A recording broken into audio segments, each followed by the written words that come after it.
नमस्कार दोस्तों, कैसे हो आप लोग। स्वागत है आपका हमारे इस यूट्यूब चैनल पे। आज हम लोग एक बहुत ही इंपॉर्टेंट रिपोर्ट को देखने वाले हैं, जो कि आप लोगों का टेंशन बना हुआ था बहुत दिनों से ही। आप लोग ये सोच रहे थे कि कितना हार्ड टॉपिक है सर, इसको कवर करा दीजिए, प्लीज़ कवर करा दीजिए। Report on currency and finance, RCF इसको शॉर्ट में कहते हैं हम लोग, report on currency and finance. ये जो है, ये आरबीआई द्वारा रिलीज किया जाता है। इस बार का थीम है इंडिया डिजिटल रिवॉल्यूशन। अब चूंकि ये पूरा न्यूज़ में चल रहा है कि इंडिया जो डिजिटली है, लीडर बन गया है पूरे दुनिया में डिजिटलाइजेशन में। इंडिया नंबर 1 पे लीडर है। इसकी वजह से ये रिपोर्ट लाया गया है आरबीआई के द्वारा। ठीक है। ये रिपोर्ट जो है फेज 2 के लिए इंपॉर्टेंट बन जाता है, इसीलिए मैं यहाँ पर इसको फेज 2 के लिए भी कवर कराऊंगा। पिछले साल शायद इससे सवाल देखने को मिले थे, वो डिस्क्रिप्टिव सवाल देखने को मिला था शायद। तो करते हैं, इसको भी देखने का बनता है। एक्चुअली में ये टॉपिक कुछ है ही नहीं, ये बहुत इजी टॉपिक है। मैं आपको बता रहा हूँ, ये सच में बहुत इजी टॉपिक है। अब जब आप देखोगे, ये टॉपिक में कुछ है ही नहीं। बात है डिजिटलाइजेशन क्या होता है। डिजिटलाइजेशन की वजह से इंडिया नंबर 1 पे है। कैसे नंबर 1 में पहुंच गया? 3-4 रीजन था। फिनटेक, इंडिया स्टैक, ये रीजन था। इसका क्या अपॉर्चुनिटी है? अपॉर्चुनिटी ये है कि हम लोग फाइनेंशियल इंक्लूजन कर सकते हैं और लोगों को यहाँ पर ऐड अप कर सकते हैं, और हम लोग नया ग्रोथ पकड़ सकते हैं, क्रॉस बॉर्डर ट्रांजेक्शन कर सकते हैं, और रुपी का वैल्यू बढ़ा सकते हैं। ये हो गया अपॉर्चुनिटी। और डिसएडवांटेज क्या है, मतलब कि क्या है, जितना डिजिटलाइजेशन करेंगे तो कुछ प्रॉब्लम्स भी आएगा। जैसे कि AI, cyber security, data privacy, data management, accountability. ठीक है, तो ये सब हो गया कारण, ये हो गया सर प्रॉब्लम। बस यही है रिपोर्ट। रिपोर्ट में और है ही नहीं कुछ, कुछ भी रिपोर्ट में नहीं है। जो भी आपको यहाँ दिख रहा है, मैं 5 पेज यहाँ पर समराइज किया हूँ। 1 पेज, 2 पेज, 3 पेज, 4 पेज और 5 पेज। ठीक है, हाँ 5 पेज। 5 पेज कुछ है ही नहीं, कुछ भी नहीं है। जो मैंने आपको यहाँ पे बोला है सिर्फ यही था, और कुछ भी बात नहीं था। इसको मैंने समराइज भी किया है, एक नोट्स भी बनाया हूँ। कुछ भी नहीं है, बस इतना ही है। आपको, अगर आप आरबीआई का गवर्नर का स्पीच देखोगे, तो अभी हालांकि अभी सिंगापुर में बेसल कमेटी का एक मीटिंग हुआ था। वहां पर आरबीआई गवर्नर शक्तिकांता दास ने इसी बात पे अपना स्पीच भी दिया है। स्पीच में भी यही बात वो कह रहे हैं कि इंडिया जो है वो डिजिटलाइजेशन में बहुत आगे बढ़ गया है। इसका बहुत सारा अपॉर्चुनिटी है हमारे पास कि हम लोग फाइनेंशियल इंक्लूजन कर सकते हैं, क्रॉस बॉर्डर ट्रांजेक्शन कर रहे हैं, रूपी का इंटरनेशनलाइजेशन कर रहे हैं, और हम लोग को बहुत फायदा पहुंचेगा क्योंकि हम लोग का रूपी का वैल्यू बढ़ेगा। ये बोला गया अपॉर्चुनिटी में। और रिस्क में बोला गया कि साइबर सिक्योरिटी रिस्क है, डेटा मैनेजमेंट रिस्क है, उसके बाद फिर डेटा अकाउंटेबिलिटी रिस्क है। ये सब प्रॉब्लम है। इसके बाद फिर कहा गया कि देखो ये सब प्रॉब्लम है, एआई वगैरह भी बहुत प्रॉब्लम है। अब इंडिया डिजिटलाइजेशन में इतना अच्छा काम किया है, उसमें कौन कौन मदद किया? फिनटेक मदद किया है, उसके बाद इंडिया स्टैक मदद किया है। इंडिया स्टैक के अंदर ही आ गया आपका पैन कार्ड हो गया, आधार कार्ड हो गया, वगैरह वगैरह हो गया। ठीक है। उसके साथ साथ रेगुलेटरी फ्रेमवर्क का भी हेल्प हुआ है, जिसकी वजह से इंडिया जो है डिजिटल रिवॉल्यूशन कर पाया है। बस इतना ही है, इस रिपोर्ट में और कुछ नहीं है। यहाँ पर देखो आप, 2 पेज में मैंने इसको बनाया है, समराइज किया है। ये 1 पेज, इसको ना ही समझे तो वही बड़ा बात है। 1 पेज ये हो गया, दूसरा पेज ये हो गया, बस बात खत्म। ये दूसरा पेज जो है ना, इसमें आपको कंटेंट थोड़ा सा स्ट्रेच किया हुआ है, ज़्यादा कंटेंट यहाँ पर दिया हुआ है, ताकि आपको कीवर्ड मालूम चले कि अगर आपको सवाल पूछ लिया गया वहाँ पर, तब आप जवाब दे सकते हैं। अदरवाइज इसमें कुछ भी कंटेंट नहीं है। इसको आंख बंद करके आप बोल सकते हैं, लेकिन यहाँ पर कुछ कुछ ऐसा प्रूफ है जो आपका आंसर को ज़्यादा ऑथेंटिक बनाएगा। इसीलिए ये सिर्फ इंपॉर्टेंट है, अदरवाइज कोई दिक्कत नहीं है। बहुत ही आसान टॉपिक है, मजाक नहीं कर रहा हूँ मैं। चलो देखता हूँ, इसको समझते हैं कि उसको समझेंगे। पहले हम लोग नोट्स को समझते हैं। ठीक है, देखते हैं नोट्स को। रिपोर्ट का क्या नाम है? Report on currency and finance. Report on currency and finance. इस बार का थीम क्या है? India digital revolution. इसके अंदर कुछ हाईलाइट दिया गया, सबसे पहले हाईलाइट ही दे दिया गया है। देखिए यहाँ पर सबसे पहले आपको कुछ हाईलाइट दे दिया गया, उसके बाद फिर बाकी बात बताया है। हाईलाइट्स में भी क्या है? हाईलाइट्स नॉर्मल चीज़ है। 5 हाईलाइट्स दिया गया है। यहाँ से नहीं समझेंगे हम लोग, से सीधा यहाँ से समझेंगे। ठीक है। हाईलाइट्स क्या है, स्टार्ट करते हैं। ये हाईलाइट्स ही मेन है, बस इतना ही आपको है। पूरा रिपोर्ट का क्रक्स यही है। बाकी जो भी है वो डेटा पॉइंट दिया हुआ है। ठीक है, अपना बात को सही साबित करने के लिए प्रूफ भी दिया है आरबीआई, कहीं कहीं से जुगाड़ करके प्रूफ भी दिया है। लेकिन ओवरऑल कहने का सिर्फ इतना ही मतलब है कि है क्या, हाईलाइट में हुआ क्या है। तो यहाँ पर कह रहा है कि इंडिया जो है वो डिजिटल लीडर बन गया है। सिंपल सा बात यही है, इंडिया जो है वो डिजिटल लीडर बन गया है। इंडिया जो है वो डिजिटल लीडर बन गया है। किसकी वजह से बना है? कैसे डिजिटल लीडर बन गया? वो फिनटेक की वजह से, डिजिटल पब्लिक इंफ्रास्ट्रक्चर की वजह से, और कंड्यूसिव इन्वायरमेंट की वजह से। ये 3 कारण है जिसकी वजह से इंडिया जो है डिजिटल सेक्टर में लीडर बन पाया है। साथ ही इतना ही नहीं, रेगुलेटरी फ्रेमवर्क भी इसमें मदद किया था। यानी कि आरबीआई अपना बारे में भी क्रेडिट ले रहा है कि देखो भाई, ऐसा नहीं है कि डिजिटलाइजेशन में हम लोग कुछ नहीं किए हैं। हम लोग भी अपना रेगुलेटरी फ्रेमवर्क लेकर के आए हैं, तो ये भी बताया है। इससे क्या अपॉर्चुनिटी है और क्या चैलेंजेस है। अपॉर्चुनिटी यही है कि फाइनेंशियल इंक्लूजन हो रहा है, जितना आप डिजिटल होंगे, जितना आदमी मोबाइल यूज़ करेगा, तो और चांसेस है कि और आदमी मोबाइल यूज़ कर सके, रूरल एरियाज में भी आदमी मोबाइल यूज़ कर सके। अगर मोबाइल यूज़ करेगा तो बैंकिंग सर्विसेज यूज़ करेगा, बैंकिंग सर्विसेज यूज़ करेगा तो फाइनेंशियल इंक्लूजन में आ गया कि नहीं आ गया, आ गया। क्रॉस बॉर्डर ट्रांजेक्शन, जब आप क्रॉस बॉर्डर ट्रांजेक्शन करवाने लगेंगे कि इंडिया और सिंगापुर में ट्रांजेक्शन कराने लगे, रुपी और कयात का सेटलमेंट सिस्टम करा दिया आप, तो इससे क्या होगा कि रुपी का जो एक्सेप्टेंस है वो सब जगह फैल जाएगा, और रुपी का एक्सेप्टेंस सब जगह फैल जाएगा तो इंडिया जो है वो उसका कुछ इंडियन रुपी का कुछ महत्व बनेगा, कुछ इंपॉर्टेंस बनेगा एट द ग्लोबल लेवल। ठीक है। साथ ही साथ फिजिकल ट्रांसफर में भी बहुत हेल्प होता है। फिजिकल ट्रांसफर का मतलब रेमिटेंसेस में काफी मदद होगा। अगर डिजिटलाइजेशन होगा तो रेमिटेंसेस का कॉस्ट भी कम हो जाएगा और आराम से रेमिटेंस आदमी रिसीव कर पाएगा। ठीक है। ये तो हो गया अपॉर्चुनिटी डिजिटल होने का। चैलेंजेस क्या है, साइबर सिक्योरिटी। कहीं पर भी आप डिजिटल होइएगा तो सिक्योरिटी एक बड़ा कंसर्न बना रहता है। डिजिटल प्राइवेसी, आपका डेटा सिक्योर है या नहीं है, वो भी एक मैटर करता है। कहाँ पर आपका डेटा रखा गया है, क्या वो रखा हुआ है जहाँ पर वहाँ हैक हो सकता है कि नहीं हो सकता है। ये सब सारे बातें हैं, इसको आप स्ट्रेच करके और लिख सकते हैं एग्जामिनेशन में अगर आपसे सवाल पूछा गया तो। ठीक है। एक है वेंडर और थर्ड पार्टी रिस्क। मान लीजिए कि अभी मैं चाहता हूँ कि एक ऐप बनवाऊँ, ठीक है, तो एक थर्ड पार्टी है जो कि मुझसे बोल रहा है कि आर्यन भाई मैं आपको ऐप बना के देता हूँ, आप 20,000 रुपये मुझे दो, मैं आपको ऐप बना के दूंगा। तो मैं उसे ज़्यादा जानता नहीं हूँ, तो वहाँ पर क्या होगा कि वो वेंडर है, मेरा वेंडर है ना, वहाँ से मैं ऐप खरीदने वाला हूँ, तो ये जो वेंडर है थर्ड पार्टी है वो भी तो कुछ गड़बड़ कर सकता है मेरे देने से पहले। ऐप में कुछ छेड़छाड़ कर देगा तो मेरा डेटा जो है लीक हो जाएगा। हो सकता है कि मैंने जो कोर्स प्रिपेयर किया है वो कोर्स लॉन्च हो जाएगा बेकार का, या फिर आप लोग से पैसा लेगा और हमको देगा नहीं पैसा। ये सब भी रिस्क है। इसीलिए कहते हैं कि थर्ड पार्टी भी रिस्क होता है, वेंडर रिस्क भी होता है। लास्ट में एआई, एआई से क्या क्या हो सकता है वो तो हम लोग समझ ही पा रहे हैं, तो ये भी एक रिस्क है। तो कहने का मतलब है कि ये जो रिपोर्ट है, report on currency and finance, जो आरबीआई लेकर के आता है, तो यहाँ पर इन लोगों ने थीम रखा है इंडिया डिजिटल रिवॉल्यूशन। क्योंकि पूरा ग्लोबली इंडिया का डिजिटलाइजेशन पे बहुत ही नाम हो रहा है, डिजिटलाइजेशन में इंडिया लीडर बन गया है। तो कैसे बना है, किस तरीके से लीडर बन गया है, फिनटेक। ठीक है। आप देख रहे होंगे कि लोग यूपीआई पेमेंट कर रहे हैं, ऑनलाइन पेमेंट कर दे रहे हैं, ठेला वाला के पास भी पेमेंट हो रहा है। तो क्या हो रहा है यहाँ पे, फिनटेक जो है वो काम आ रहा है। फिनटेक काम आ रहा है, साथ में डिजिटल पेमेंट इंफ्रास्ट्रक्चर। आपने देखा होगा कि अभी आप बैंक में जाते हैं तो आप बैंक ट्रांसफर कर सकते हैं। इसके साथ साथ अगर आप मान लीजिए कि आधार कार्ड बनाते हैं तो आधार कार्ड के थ्रू ना आप पैसा भी निकाल सकते हैं। Aadhaar enabled payment services, AEPS, UPI समझते हैं हम लोग। उसके बाद फिर यूपीआई में हम लोग डायरेक्टली फोन से पेमेंट भी कर सकते हैं और पैसा ट्रांसफर भी कर सकते हैं। RTGS, NEFT, FASTag. तो ये सब क्या है, ये तो डिजिटलाइजेशन हो रहा है ना। ये सब देखिए हम लोग बहुत ही जल्दी डिजिटल हो रहे हैं। तो ये सब क्या है, ये एक इंफ्रास्ट्रक्चर है। जैसे कि हम लोग डिजिटल हो रहे हैं तो डिजिटल पब्लिक इंफ्रास्ट्रक्चर ये भी ग्रो कर रहा है, हमारा फिनटेक भी ग्रो कर रहा है। और हम लोगों ने इस तरह का एनवायरनमेंट क्रिएट किया है जहाँ पर लोगों को ये भरोसा है कि वहाँ पर ये लोग अच्छे से पेमेंट कर सकते हैं, पेमेंट उसका अकाउंट में आ जाएगा, पेमेंट रुकेगा नहीं। अगर पेमेंट रुक गया है तो हम आरबीआई के पास इंटीग्रेटेड ऑम्बड्समैन स्कीम में जाकर के कंप्लेन कर सकते हैं, आरबीआई हमको हेल्प प्रोवाइड कराएगा। बैंक बैंक जो है उसका एकाधिकार नहीं है, वो मोनोपोली में नहीं है, उसके ऊपर भी आरबीआई है। ये सब कहानी आपको चिपका के आना है, और क्या है, कुछ भी नहीं है। ठीक है। तो हाईलाइट यही है कि इंडिया जो है वो डिजिटल लीडर बन गया है। डिजिटल लीडर कैसे बना है, फिनटेक, डीपीआई और कंड्यूसिव एनवायरनमेंट, साथ में रेगुलेटरी फ्रेमवर्क का भी यहाँ पर योगदान रहा है, कंट्रीब्यूशन रहा है। ये जो इंडिया डिजिटल लीडर बन गया है, इसका कुछ अपॉर्चुनिटी भी है, कुछ चैलेंजेस भी है। अपॉर्चुनिटी क्या क्या है कि हम लोग फाइनेंशियल इंक्लूजन और अच्छे तरीके से कर सकते हैं, क्रॉस बॉर्डर ट्रांजेक्शन हम लोग कर सकते हैं, रुपी का वैल्यू बढ़ा सकते हैं। और फिजिकल ट्रांसफर, इसका मतलब कि हम लोग रेमिटेंसेस भी आराम से कर सकते हैं। चैलेंजेस क्या क्या है, cyber security, data management, data privacy, accountability, vendor या फिर थर्ड पार्टी रिस्क, और एआई। ठीक है। अब ये तो हो गया आपका बेसिक ओवरव्यू, इतना आप लिखेंगे आपको नंबर मिल जाएगा। लेकिन लेकिन लेकिन अगर आप इसके मतलब इसको प्रूफ के लिए, इस जस्टिफाई करने के लिए जब आप डालेंगे कुछ प्रूफ, कुछ डेटा पॉइंट, तो आपका आंसर और ऑथेंटिक बनेगा और रिलायबल बनेगा। तो जो भी मैंने यहाँ डेटा बोला ये तो बोलने के लिए ठीक है, लेकिन जब आप वो पॉइंट्स भी दीजिएगा, डेटा पॉइंट भी रखिएगा, तो आपका आंसर जो है वो अट्रैक्टिव भी हो जाएगा, ऑथेंटिक भी हो जाएगा।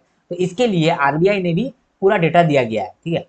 तो पूरा डेटा दिया है तो वो 5 चैप्टर में कैटेगराइज करके दिया है। तुरंत आपको दे देगा हाथ में तो आपको थोड़ा सा कंफ्यूजिंग हो जाएगा ना, तो वो 5 जगह में दिया, 5 चैप्टर बना करके दिया। सबसे पहला वो चैप्टर रखा है अपॉर्चुनिटीज एंड चैलेंजेस। दूसरा चैप्टर का नाम रखा है फाइनेंशियल इनोवेशंस। तीसरा रखा है ओपन इकोनॉमिक डिजिटलाइजेशन, और चौथा रखा है पेमेंट रिवॉल्यूशन और टैकलिंग इमर्जिंग रिस्क। ठीक है, तो 5 कैटेगरी बता करके वो सारा डेटा पॉइंट को आपको दिया है, ताकि आप ऐसा मत ना सोचें कि आरबीआई झूठ बोल रहा है। ठीक है, इसके लिए ये ऐसा बोल दिया है। सबसे पहले वो स्टार्टिंग करता है आरबीआई कि देखो भाई, मैं कुछ नहीं बोल रहा हूँ, यूएन का रिपोर्ट ले लो। ठीक है, यूएन का रिपोर्ट ले लो, उसके बाद फिर इंडिया में आते हैं। तो इसीलिए यूएन का रिपोर्ट लेकर के वो बोलता है कि यूएन के हिसाब से, यूनाइटेड नेशन के हिसाब से, जो ग्लोबल डिजिटल इकोनॉमी है वो 2.5 गुना ग्रोथ किया है। तो 2.5 गुना ग्रोथ है यूनाइटेड नेशन के हिसाब से डिजिटल ग्लोबल इकोनॉमी का। अब इंडिया का कितना शेयर है, तो इंडिया जो है डिजिटल इकोनॉमी से 15% ऑफ जीडीपी कमाता है। अपना जीडीपी का 15% इंडिया जो है डिजिटल इकोनॉमी से कमाता है। पहले तो हम लोग ने ये जाना कि यूएन जो है इसके हिसाब से ग्लोबल डिजिटल इकोनॉमी जो है वो 2.5 गुना ग्रोथ कर रहा है, पास्ट डिकेड से देख रहे हैं हम लोग। उसके बाद इंडिया में जो भी डिजिटल इकोनॉमी ग्रोथ कर रहा है, अभी 15% ऑफ जीडीपी आ गया है। इसका क्या कारण है? Fintech, India stack. India stack के अंदर आधार कार्ड आ गया, पैन कार्ड आ गया, वगैरह वगैरह आ गया। ठीक है, इंडिया के पास अपॉर्चुनिटी है कि इसको यूज करके वो और भी ज्यादा आगे बढ़ सकता है। तो इसके लिए कुछ डेटा पॉइंट यहाँ पर दिया गया है कि आगे बढ़ेगा तो कैसे बढ़ेगा। ठीक है, तो समझते हैं। सबसे पहले कहता है कि देखो 2026 तक स्मार्टफोन यूजर जो है वो 1 बिलियन हो जाएगा। 2026 तक स्मार्टफोन यूजर 1 बिलियन हो जाएगा। और हमारा इंटरनेट पेनिट्रेशन जो है वो 55% 2023 में। 2023 में 55% ऐसे लोग हैं जो कि इंटरनेट यूज करते हैं। पहले तो स्मार्टफोन होगा तभी तो इंटरनेट यूज करेगा। तो फिर स्मार्टफोन जो है 2026 तक 1 बिलियन लोगों के पास होगा। तो यार अपॉर्चुनिटी तो है। इसके भी अंदर हमारा जो इंटरनेट पेनिट्रेशन है, जो इंटरनेट यूज करता है, 55% है। ठीक है, इंटरनेट यूज करता है तो क्या 55% ही रहेगा? नहीं नहीं, ये तो और बढ़ेगा। कैसे बढ़ेगा? क्योंकि हमारे यहाँ पर इंटरनेट सस्ता है। कॉस्ट पर जीबी 13 रुपया है। इंडिया में कॉस्ट पर जीबी 13 रुपया है, लोएस्ट इन द वर्ल्ड। यहाँ पर एक और चीज मालूम चला कि देखो, एक तो स्मार्टफोन यूजर बढ़ रहा है, 2026 तक 1 बिलियन हो जाएगा। इसके बाद इंटरनेट पेनिट्रेशन जो है 55% ऑलरेडी हो गया है और बढ़ने वाला है। क्यों? क्योंकि कॉस्ट पर जीबी कम है, इंटरनेट सस्ता है। इसके बाद डिजिटल पेमेंट का ग्रोथ बहुत तगड़ा हो रहा है। अब मान लीजिए कि आदमी का तो इंटरनेट आ गया, तो वो पेमेंट करेगा कि नहीं करेगा? क्योंकि हम लोग तो बैंकिंग का बात कर रहे हैं भाई, हम लोग तो आरबीआई का बात करेंगे। तो डिजिटल पेमेंट कर रहा है कि नहीं कर रहा है? डिजिटलाइजेशन हो रहा है कि नहीं हो रहा है? तो इसमें हम लोगों ने देखा कि डिजिटल पेमेंट में वॉल्यूम में 50% सीएजीआर के साथ ग्रोथ हुआ है और वैल्यू में 10% सीएजीआर के साथ ग्रोथ हुआ है। ठीक है, सीएजीआर का मतलब क्या होता है? Compounded annual growth rate. CAGR और नॉर्मल ग्रोथ रेट में क्या अंतर होता है वो देख लेते हैं। एक तो होता है ग्रोथ रेट, ये नॉर्मल चीज है, और दूसरा है सीएजीआर मतलब कि कंपाउंडेड एनुअल ग्रोथ रेट। ठीक है, इसमें क्या है, इसमें क्या अंतर है? ग्रोथ रेट जो है वो नॉर्मल चीज बताता है। मान लीजिए कि आपने यहाँ पर ये 100 रुपया कमाया था, फिर आपने 200 रुपया कमाया, फिर 200 से 500 रुपया कमाया, फिर 500 से आपने सिर्फ 400 रुपया कमाया, और 400 से फिर 100 रुपया कमाया। तो आपका जो ग्रोथ है वो कभी देखिए फ्लक्चुएट कर रहा है, कभी ज्यादा है कभी कम है, कभी ज्यादा है कभी कम है। तो आपको ये मालूम नहीं चल रहा है कि मेरा ग्रोथ एक्चुअली में कितना हो रहा है ओवर द ईयर्स। ठीक है, आपको हर साल का ग्रोथ देखने को मिल रहा है, कभी कम कभी ज्यादा, कभी कम कभी ज्यादा, कभी कम कभी ज्यादा। तो इस तरीके से ना आप देख नहीं सकते हैं कि मेरा कितना ग्रोथ हुआ है ओवर द ईयर। इसके लिए हम लोग सीएजीआर को यूज करते हैं। सीएजीआर में आपको क्या मालूम चलता है? आपने एक फॉर्मूला लगाते हैं आप, और फिर ग्रोथ रेट चेक करते हैं कि ओवर द ईयर्स मेरा ग्रोथ रेट किस तरह से हुआ है। क्योंकि हम लोग ये जानते हैं कि जो ग्रोथ होता है वो कंपाउंड होकर के होता है। तो हम लोग उस हिसाब से मतलब थोड़ा सा डिटेल में देखते हैं कि ओवरऑल मेरा ग्रोथ किस प्रकार से हुआ है। तो ओवरऑल यही समझिए कि ग्रोथ का बात हो रहा है। तो ओवरऑल देखा गया कि जो डिजिटल पेमेंट ग्रोथ है वो 50% सीएजीआर के साथ ग्रोथ किया है वॉल्यूम के टर्म्स में, और वैल्यू को देखा जाए तो 10% का ग्रोथ है। 2023-24 यानी कि इस साल, प्रेजेंट साल, हमारा कितना ट्रांजेक्शन हुआ है। अब देखिए यहाँ पर हम लोगों ने पेमेंट के बारे में बात किया, तो अब देखते हैं कि पेमेंट एक्चुअली में हुआ कितना है, ये भी देख लेते हैं। तो पेमेंट में 164 बिलियन ट्रांजेक्शन इस बार रिकॉर्ड किया गया है, जिसमें से कि 131 बिलियन जो है वो यूपीआई से ही आया है। कितना बड़ा बात है ये। देखिए हम लोग क्या फ्लो से गए हैं। सबसे पहले ये देखे हैं कि देखो भाई, हम लोग तो डिजिटलाइजेशन में बहुत आगे हैं। इससे क्या फायदा हम लोग को पहुंचेगा? ये फायदा पहुंचेगा कि हम लोग जो है वो फाइनेंशियल इंक्लूजन बढ़ा पाएंगे। फाइनेंशियल इंक्लूजन कैसे बढ़ा सकते हैं? क्या प्रूफ है कि फाइनेंशियल इंक्लूजन बढ़ेगा? यही तो प्रूफ दे रहा है यहाँ पर कि 2026 में हमारा जो स्मार्टफोन यूजर है वो 1 बिलियन हो जाएगा। अब स्मार्टफोन यूजर होने से क्या होता है? वो इंटरनेट चलाता है कि नहीं चलाता है?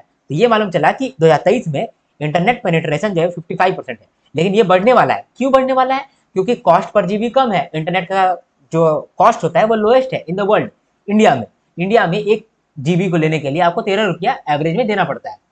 ठीक है, अब आप इंटरनेट भी यूज करते हैं तो डिजिटल पेमेंट करते हैं कि नहीं करते हैं? तो डिजिटल पेमेंट के लिए बोला गया कि वॉल्यूम जो है वो 50% से बढ़ा है और वैल्यू में 10% से बढ़ा है डिजिटल पेमेंट।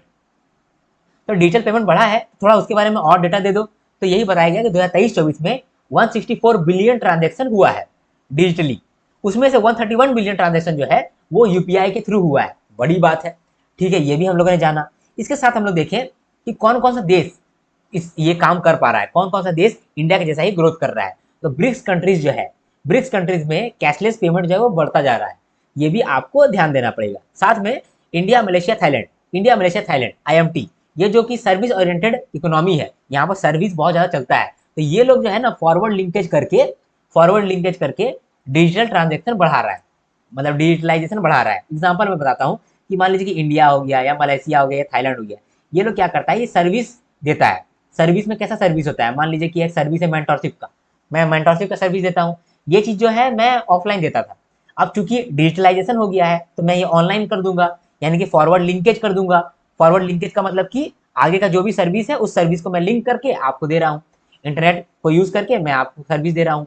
तो जो भी सर्विस कैटेगरी है वो ऑनलाइन आ जा रहा है। मान लो कि कोई स्किल सिखा रहा है, तो स्किल सिखाता है वो क्या है, वो सर्विस ही दे रहा होता है। एक सीए अपना सर्विस देता है, एक डॉक्टर अपना सर्विस देता है। ये क्या कर रहा है, डॉक्टर डॉक्टर जो है वो अपना स्किल के साथ सर्विस दे रहा है। अब चूंकि जब आ गया है हमारा डिजिटलाइजेशन, तो डिजिटली आ रहा है, वेबसाइट में आ रहा है और वो सर्विस दे रहा है। तो इस तरीके का जो देश है, इंडिया मलेशिया थाईलैंड, ये लोग सर्विस ओरिएंटेड काम ज्यादा करता है। तो ये लोग जो क्या कर रहा है, वो फॉरवर्ड लिंकेज कर रहा है और अपना प्रॉफिट भी कमा रहा है और दूसरे का भी प्रॉफिट दे रहा है, ठीक है। तो यहाँ पर ये बात कहा आरबीआई अपना रिपोर्ट में, पहले तो बोल दिया था, हाइलाइट्स में ही वो सारा बात कह दिया है। यहाँ जो भी आप बात सुन रहे हैं ना, ये और कुछ नहीं है, ये बस वो प्रूफ करने के लिए, डेटा को रिलायबल बनाने के लिए आपको डेटा पॉइंट दिया हुआ है, जो कि आप अगर याद कर लेंगे तो फायदेमंद रहेगा। लेकिन जो कंटेंट है, जो बेस है, वो यही है। और यही बेस जो है ना, वो शक्तिकांता दास जो कि हमारे आरबीआई गवर्नर रहे हैं, वो एक्चुअली में यही बात बार बार रिपीट कर रहे हैं हर एक स्पीच में। तो ये सवाल आपका देखने को भी मिल सकता है एग्जामिनेशन में, याद रखिएगा।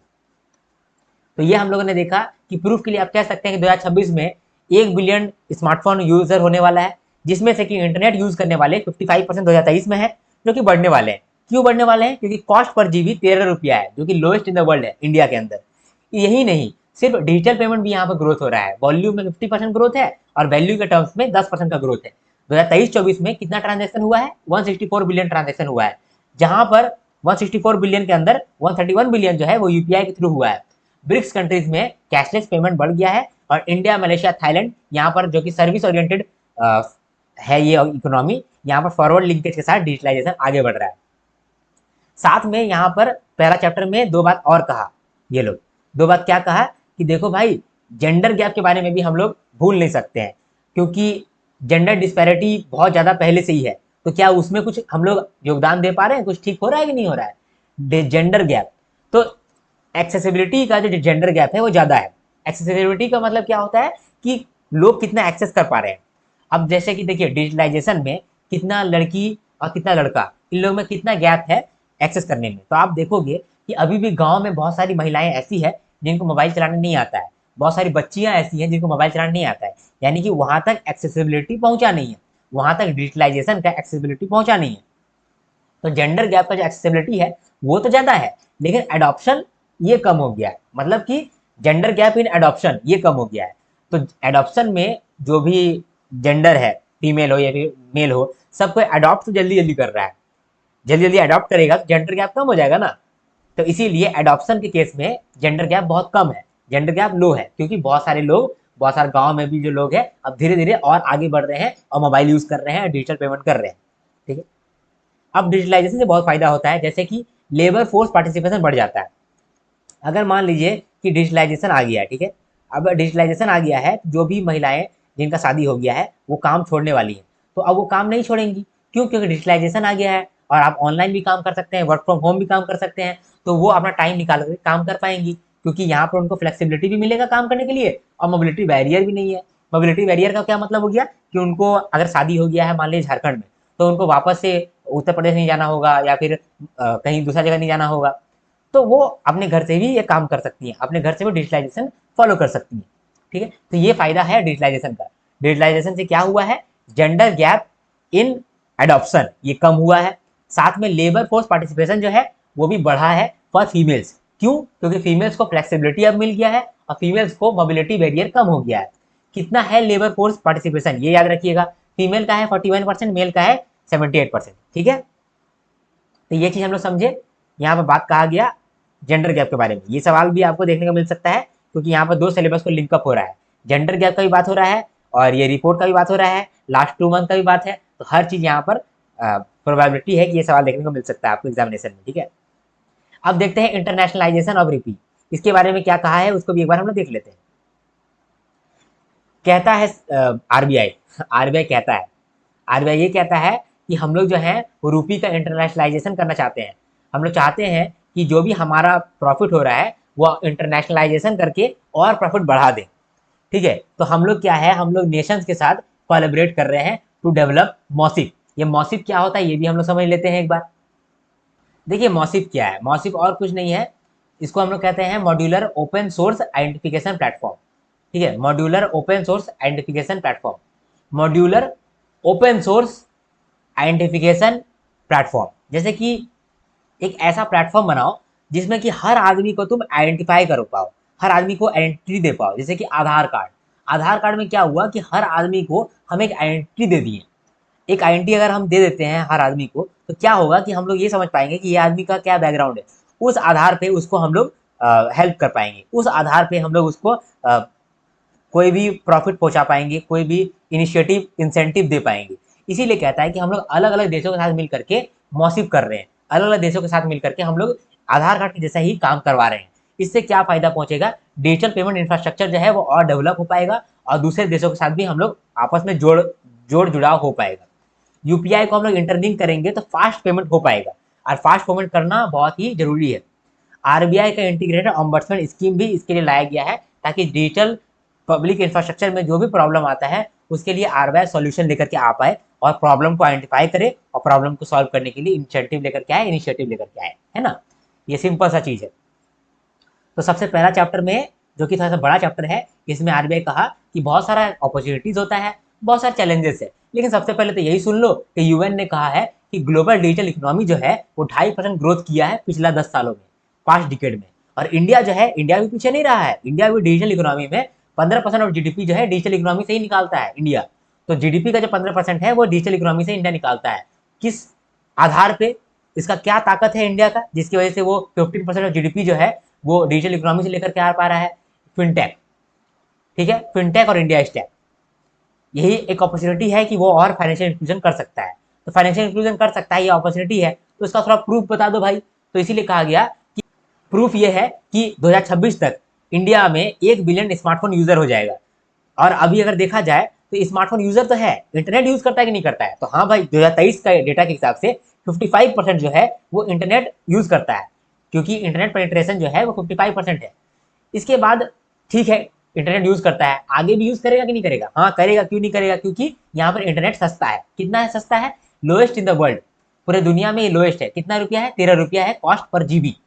ठीक है, ये तो ठीक है, चलो इंटरनेट यूज करता है, डिजिटल पेमेंट यूज करता है कि नहीं करता है? तो इसके लिए भी बोला आरबीआई कि हाँ भाई, डिजिटल पेमेंट में ग्रोथ है। वॉल्यूम को देखा जाए तो 50% सीएजीआर का ग्रोथ है और वैल्यू को देखा जाए तो 10% का सीएजीआर का ग्रोथ है। तो ठीक है, चलो डिजिटल पेमेंट करता है।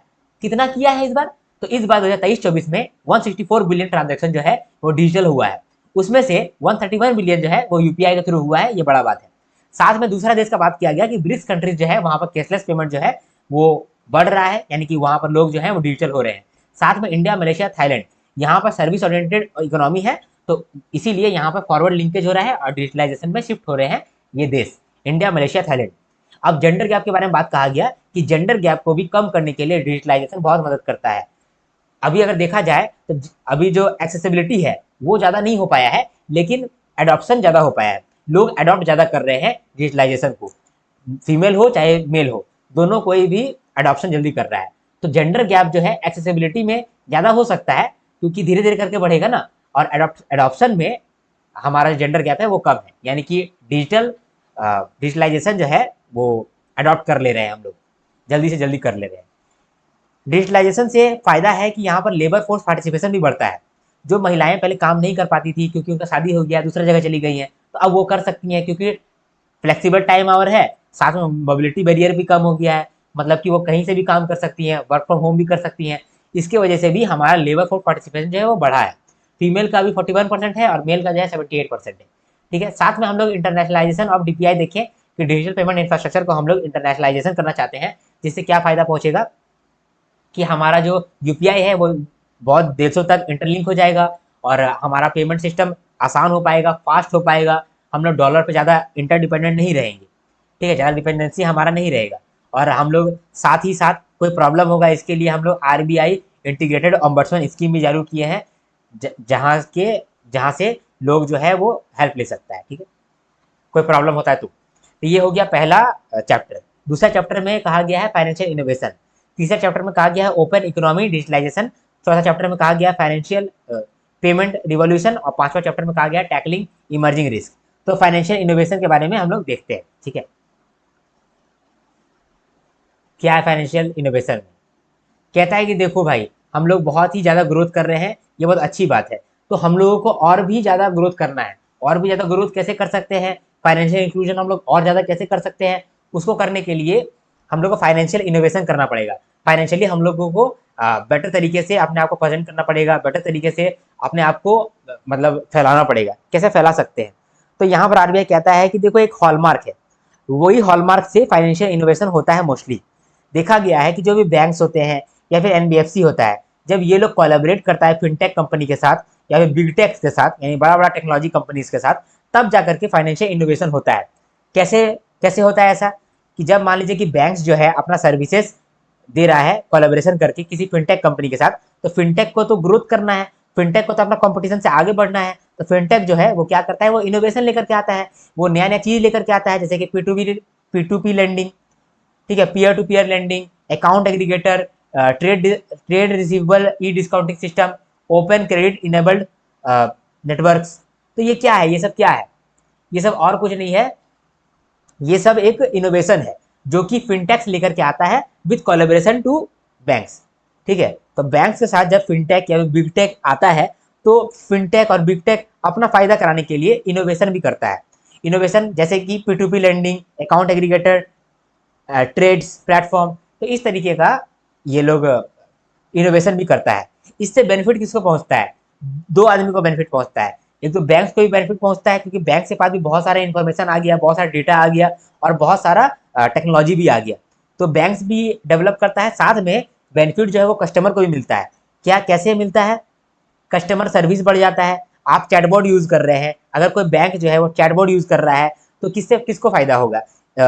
कस्टमर को फायदा होगा। अगर आप वन क्लिक के साथ एफडी या आरडी अकाउंट खोला सकते हैं, किसका फायदा हुआ? आपका फायदा हुआ। अगर आप डीमेट अकाउंट एक क्लिक के साथ खोल सकते हैं, तो आपका फायदा हुआ, कस्टमर का फायदा हुआ। साथ में बैंक्स का भी फायदा हुआ, उनके पास नया टेक्नोलॉजी आ गया, उनके पास कस्टमर ज्यादा बढ़ गया, है ना। ऑपरेशनल एफिशिएंसीज भी यहाँ पर बढ़ जाता है।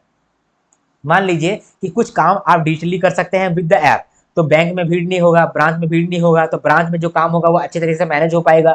तो इस तरीके से किसको हेल्प हो गया? बैंक को भी हेल्प हो पाया। क्यों? क्योंकि ऑपरेशनल एफिशिएंसी वहां पर ठीक हो पाया। रिस्क मैनेजमेंट, अब देखिए जैसे कि हम लोग कुछ काम करते हैं, फाइनेंशियल इनोवेशन करते हैं, तो हम लोग को रिस्क मैनेजमेंट भी देखना पड़ता है। अगर हम लोग रिस्क मैनेज कर सकते हैं तो कस्टमर का बहुत हेल्प होता है। लास्ट में enhancing liquidity to financial market.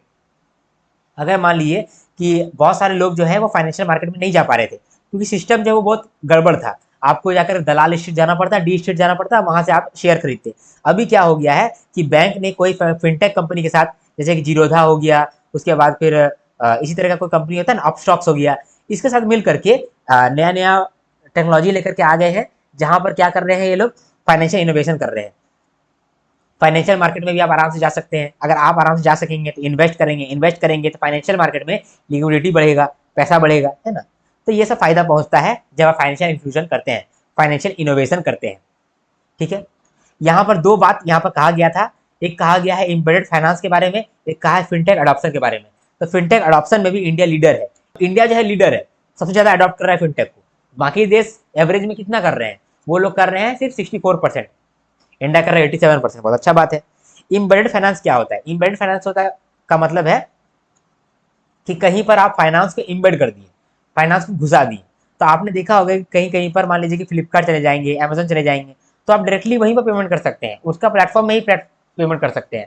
आपको बैंक में नहीं आना पड़ेगा या फिर बैंक का यूपीआई में नहीं आना पड़ेगा, आप वहीं से डायरेक्ट पेमेंट कर सकते हैं। तो वो क्या है, वो है कि एम्बेडेड फाइनेंस। जो भी फ्लिपकार्ट का कंपनी है या फिर जीरोधा का कंपनी है, वहाँ क्या कर रहा है, वो लोग फाइनेंस को इम्बेड करके रखा है अपने प्लेटफॉर्म के अंदर, इसी को कहते हैं हम लोग एम्बेडेड फाइनेंस। तो इंडिया जो है वो टॉप 10 है अंडर एम्बेडेड फाइनेंस, ये भी आप याद रखिएगा, ये भी बात इंपॉर्टेंट है। ठीक है, तो इस चैप्टर में हम लोगों ने देखा फाइनेंशियल इनोवेशन के बारे में। यहाँ पर कहा गया, आरबीआई ने कहा कि देखो एक हॉलमार्क है कि बैंक और एनबीएफसी जब कोलैबोरेट कर लेता है फिनटेक के साथ या बिग टेक्स के साथ, तब जाकर के फाइनेंशियल इनोवेशन होता है। जैसे कि P2P lending, account aggregator, TReDS platform, open credit enabled networks. ठीक है, इससे फायदा किसको पहुंचता है, बैंक्स को भी फायदा पहुंचता है और कस्टमर को भी फायदा पहुंचता है। कस्टमर का सर्विस इनहेंस हो जाता है, बैंक का ऑपरेशनल एफिशिएंसी बढ़ जाता है, रिस्क मैनेजमेंट हो जाता है और फाइनेंशियल मार्केट में लिक्विडिटी जो है वो इनहेंस हो जाता है। ठीक है, एम्बेडेड फाइनेंस को लेकर के हम लोगों ने देखा कि इंडिया जो है वो टॉप 10 में है अंडर एम्बेडेड फाइनेंस, और फिनटेक अडॉप्शन में भी इंडिया जो है लीडर है। 87% जो है ग्लोबली इंडिया फिनटेक को अडॉप्ट कर रहा है। ठीक है, ग्लोबली नहीं कह सकता हूँ, उसको कह सकता हूँ कि नॉर्मली 87% इंडिया जो है वो अडॉप्ट कर रहा है, बाकी देश 64% अडॉप्ट कर रहा है। ठीक है, ये सिंपल बात था। फाइनेंशियल इंक्लूजन का भी बात हो गया, सॉरी बार बार इंक्लूजन निकल जाता है, फाइनेंशियल इनोवेशन का भी बात हो गया। ये दूसरा चैप्टर हो गया। तीसरा चैप्टर देखते हैं। तीसरा चैप्टर में क्या है, ओपन इकोनॉमी डिजिटलाइजेशन के बारे में बात हुआ है। तीसरा में कहता है ओपन इकोनॉमी डिजिटलाइजेशन, मतलब कि हम लोग ओपन हो जाएंगे, इकोनॉमी को हम लोग ओपन कर देंगे, यानी दूसरा देश के साथ भी हम लोग बातचीत करेंगे और डिजिटलाइजेशन को दूसरा देश में भी फैला देंगे। इससे बहुत फायदा होगा, बहुत नुकसान भी होगा, बहुत सारा अपॉर्चुनिटीज होगा, बहुत सारा चैलेंजेस होगा। तो चैलेंजेस जो है ना वो कहीं पर भी बदलता नहीं है, चैलेंजेस एक ही है। अगर आप डिजिटलाइजेशन यूज कर रहे हैं तो चैलेंजेस तो एक ही है, data management, data security, cyber security, ठीक है, अकाउंटेबिलिटी, थर्ड पार्टी रिस्क, और उसके बाद digital governance, accountability, divergent regulatory framework. यही 8-10 गो है, यही चैलेंजेस है। इसी को वहां पर आपको पुटअप करना है और आपका आंसर बन जाएगा। मैंने तो आपको बोला शुरुआत में 5 मिनट में मैंने जो पढ़ाया है ना वही मैंने, और कुछ नहीं, सब कुछ भी इंपॉर्टेंट नहीं है।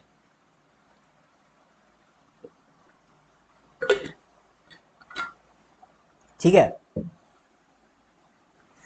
तो अपॉर्चुनिटी क्या क्या है। अपॉर्चुनिटी तो हम लोगों ने पहले ही देख लिया है कि क्रॉस बॉर्डर ट्रांजैक्शन जो है वो बढ़ जाएगा, क्रॉस बॉर्डर रेमिटेंसेस बढ़ जाएगा। हम लोग जानते हैं कि हम लोग सर्विस सेक्टर में बहुत आगे बढ़े हैं, है ना। इंडिया, मलेशिया, थाईलैंड, मैंने बोला ना ये लोग सर्विस ओरिएंटेड लोग हैं। तो जब सर्विस ओरिएंटेड लोग हैं तो सर्विस वालों को डिजिटलाइजेशन से मैक्सिमम फायदा पहुंचता है। इंडिया में डिजिटल सर्विस का एक्सपोर्ट होता है, कितना होता है, 6% ऑफ द वर्ल्ड। और इंडिया में ही इंपोर्ट होता है डिजिटल सर्विस का 3.1% ऑफ द वर्ल्ड। इससे क्या मालूम चल रहा है, इससे ये मालूम चल रहा है कि इंडिया जो है सर्विस एक्सपोर्ट ज्यादा कर रहा है। अगर ज्यादा कर रहा है तो इंडिया को फायदा पहुंचेगा ही पहुंचेगा, है ना। तो digital service export 6% of the world है, जो कि और इसका पोटेंशियल है कि और ये डेवलप कर सकता है। क्यों, क्योंकि डिजिटलाइजेशन में इंडिया आगे बढ़ते जा रहा है, ये हमारा अपॉर्चुनिटी है।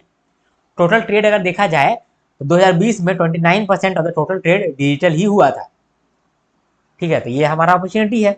चैलेंजेस जो है वो नॉर्मल है, अभी हम चैलेंजेस के लिए 5वां नंबर देखते हैं। ठीक है, तो यहाँ पर हम लोग देखें कि अगर ओपन इकोनॉमी करते हैं डिजिटलाइजेशन में, ओपन इकोनॉमी करते हैं, एक देश दूसरा देश के साथ मिलते हैं, तो क्या क्या अपॉर्चुनिटी होगा। क्रॉस बॉर्डर रेमिटेंसेस हो पाएगा, क्रॉस बॉर्डर ट्रांजेक्शन हो पाएगा। ठीक है, और हम लोग चूंकि डिजिटल सर्विस देते हैं, तो डिजिटल सर्विस अगर हम लोग दे रहे हैं तो एक्सपोर्ट कर पाएंगे, क्योंकि हमारे पास डिजिटलाइजेशन अच्छा है। हमारा जितना भी ह्यूमन रिसोर्स है, जितना भी हमारे पास लेबर है, ये सब कोई डिजिटलाइजेशन में अव्वल दर्जे का काम कर पाएगा। ठीक है, तो इस चैप्टर में यही बात कहा गया है, सिंपल सा बात था। ठीक है, इसके बाद चौथा नंबर में क्या कहा गया, चौथा नंबर है पेमेंट रिवॉल्यूशन। ठीक है, अब चूंकि जो है हम लोग पेमेंट को लेकर के काफी बात कहे हैं, तो पेमेंट को लेकर के भी कुछ डेटा यहाँ पर दिया गया है आरबीआई के द्वारा, ताकि आपको रिलायबल लगे कंटेंट, है ना। तो यहाँ पर कहता है कि डिजिटल टेक जो है, डिजिटल टेक्नोलॉजी जो है, इसने पेमेंट डिलीवरी को बहुत ईजी कर दिया है। पहले पेमेंट करना बहुत मुश्किल होता था, पहले डिमांड ड्राफ्ट बनता था, आपको अगर मालूम होगा तो डिमांड ड्राफ्ट बनने के लिए ना आपको बैंक में खड़ा रहना पड़ता था। तो अब वो नहीं है, जब से डिजिटलाइजेशन आ गया है तब से आप डिमांड ड्राफ्ट बहुत आसानी से बना लेते हैं। ठीक है, बाकी पेमेंट भी आप अच्छे से कर लेते हैं। नहीं तो आपको किसी को पैसा भेजना होता था तो आपको बैंक जाना पड़ता था, अब जाना नहीं पड़ता है। तो आपका पेमेंट जो है वो आसान हो गया है डिजिटलाइजेशन से। साथ में रिटेल पेमेंट जो है वो बहुत बढ़ गया है। रिटेल पेमेंट कैसे बढ़ गया है, अगर आप देखेंगे वॉल्यूम के टर्म्स में, तो यूपीआई को प्रेफर किया जाता है in terms of retail payment, और अगर वैल्यू के टर्म्स में देखा जाए तो एनईएफटी को चुना जाता है। अब मान लीजिए ना कि हम कार खरीद रहे हैं, तो 1 लाख रुपया में तो कार होगा नहीं, क्योंकि यूपीआई का लिमिट होता है 1 लाख रुपया। अभी कुछ कुछ चीज़ों में 5 लाख कर दिया है यूपीआई का लिमिट, लेकिन यूजुअली जो यूपीआई का लिमिट है वो 1 लाख रुपया है नॉर्मल ट्रांजेक्शन में। तो मान लीजिए ना कि हम 4 लाख का कोई सामान खरीदे हैं, तो उस समय में हम क्या करेंगे, यूपीआई से कर पाएंगे, नहीं कर पाएंगे। तो इसीलिए छोटा मोटा जो ट्रांजेक्शन होता है उसमें हम लोग यूपीआई से कर देते हैं, लेकिन बड़ा बड़ा ट्रांजेक्शन जो होता है उसके लिए हम लोग एनईएफटी जाना पड़ता है। तो यूपीआई जो है वो वॉल्यूम में प्रेफर किया जाता है, अधिकतर यूपीआई फॉलो किया जाता है। लेकिन अगर आपका वैल्यू है ज़्यादा, आपको ज़्यादा पेमेंट करना है, तो उस केस में रिटेल पेमेंट जो है वो एनईएफटी प्रेफर करता है। तो पेमेंट रिवॉल्यूशन वाले चैप्टर में हम लोग ने देखा जो डिजिटल टेक्नोलॉजी है इसने पेमेंट को आसान कर दिया है, रिटेल पेमेंट जो है वो और बढ़ गया है। प्रेफर्ड जो है वॉल्यूम के केस में यूपीआई है, और अगर वैल्यू के केस में देखा जाए तो एनईएफटी है। अगर फाइनेंशियल लिटरेसी के बारे में बात किया जाए, क्योंकि ये भी बात करना चाहिए, फाइनेंशियल लिटरेसी के बारे में बात किया जाए तो एक फाइनेंशियल लिटरेसी एंड इंक्लूजन सर्वे आया था, फाइनेंशियल लिटरेसी एंड इंक्लूजन सर्वे। उस आधार पे हम लोग को मालूम चला कि ओनली 27% ऑफ द रिस्पॉन्डेंट को फाइनेंशियल लिटरेसी के बारे में मालूम है, सिर्फ 27% ऑफ द रिस्पॉन्डेंट को मालूम है, बाकी को नहीं मालूम था। ठीक है। इसके बाद वर्ल्ड बैंक का एक एफआई इंडेक्स आता है, वर्ल्ड बैंक का एफआई इंडेक्स, उसके हिसाब से 78% ऑफ इंडियन एडल्ट जो है उनके पास बैंक अकाउंट है। एफआई इंडेक्स का क्या मतलब हो गया, फाइनेंशियल इंक्लूजन इंडेक्स। तो वर्ल्ड बैंक कहता है कि फाइनेंशियल इंक्लूजन में अच्छा काम किया है इंडिया। क्यों? क्योंकि 78% ऑफ इंडियन एडल्ट जो है, एडल्ट का मतलब कि 15 साल और 15 साल से ऊपर वाले विद्यार्थी या व्यक्ति, तो इनका पास बैंक अकाउंट है। अच्छी बात है ये। लास्ट में अब हम लोग देखते हैं टैकलिंग इमर्जिंग रिस्क। 3 नंबर में हम लोग ने देखा था ओपन इकोनॉमिक डिजिटलाइजेशन, इसका अपॉर्चुनिटीज का चैलेंजेस। चैलेंजेस बोला था कि कहीं पर बदलता नहीं है, तो चैलेंजेस यहाँ पर भी वही रहेगा। टैकलिंग इमर्जिंग चैलेंजेस में या रिस्क में क्या क्या आता है, cyber security, data privacy, interconnectedness, ठीक है, डाइवर्जेंट रेगुलेटरी फ्रेमवर्क। मान लीजिए कि हमारा देश का रेगुलेटरी फ्रेमवर्क अलग है और मलेशिया का अलग है, तो डाइवर्ज करेगा अगर हम लोग ग्लोबल लेवल पे जाएंगे तो। ठीक है, तो वो भी एक रिस्क है। Digital governance and accountability. अब चूंकि हम लोग पूरे देश के साथ दूसरे दूसरे देशों के साथ भी ट्रांजेक्शन करेंगे, तो अकाउंटेबिलिटी कौन लेगा अगर फ्रॉड होता है तो, अकाउंटेबिलिटी कौन लेगा अगर हैक होता है कोई सिस्टम तो, गवर्नेंस कौन देखेगा, ये भी एक बड़ा रिस्क है। डेटा मैनेजमेंट, आप डेटा को किस तरह से मैनेज करते हैं, ये भी बड़ा रिस्क है। बीएनपीएल एक बड़ा सा रिस्क बन गया था। बीएनपीएल का मतलब बाय नाउ पे लेटर। आपने देखा होगा बहुत सारी वीडियो में कि एक बच्चा जो है ना वो क्या किया, उसकी मम्मी जो है मजदूरी करती थी, तो क्या किया, वो आईफोन खरीदा। ठीक है, और आईफोन खरीदा ईएमआई पे। अब बताइए अगर आईफोन वो खरीदा है तो वो पेमेंट करना आसान रहेगा उसके लिए? नहीं, पेमेंट करना आसान नहीं रहेगा, क्योंकि उसका उतना सोर्स ऑफ इनकम है नहीं।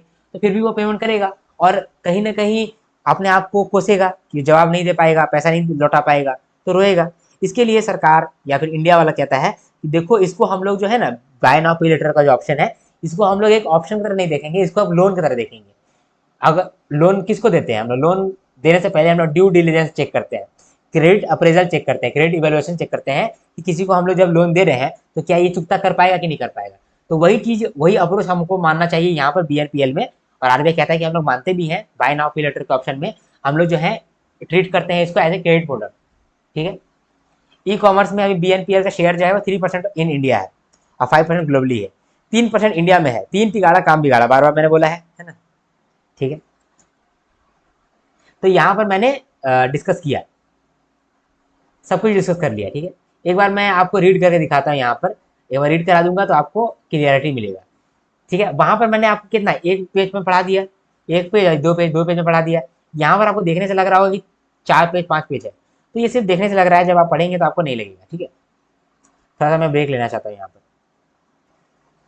चलिए हम लोग रीडिंग कर लेते हैं। ठीक है, स्टार्टिंग से रीडिंग करते हैं। सबसे पहले तो यहाँ पर कहा गया कि ये जो रिपोर्ट है इसका थीम क्या है। रिपोर्ट का थीम है इंडिया डिजिटल रिवॉल्यूशन। ठीक है, ये रिपोर्ट किसके द्वारा जारी किया जाता है, आरबीआई के द्वारा जारी किया जाता है। रिपोर्ट का क्या नाम है, report on currency and finance 2023-24। ठीक है, इसके अंदर 5 चैप्टर है, 5 चैप्टर के अंदर आपको बात कहा गया है। 5वें चैप्टर का नाम क्या क्या है वो देख लीजिए आप। India digital revolution, opportunities and challenges, digitalisation and financial innovation, digitalisation and payment revolution, open economy digitalisation, यह चैलेंजेस एंड अपॉर्चुनिटीज, और लास्ट में digitalisation tackling emerging risk and challenges. ठीक है, तो आप ऐसे याद करिएगा तो याद नहीं होगा, आप डिजिटलाइजेशन जहाँ पर लिखा हुआ है उसको आप हटा दीजिए, तब आपको याद हो जाएगा। ठीक है, जैसे कि पहला क्या है, डिजिटल रिवॉल्यूशन के बारे में, अपॉर्चुनिटीज और चैलेंजेस। दूसरा है फाइनेंशियल इनोवेशन।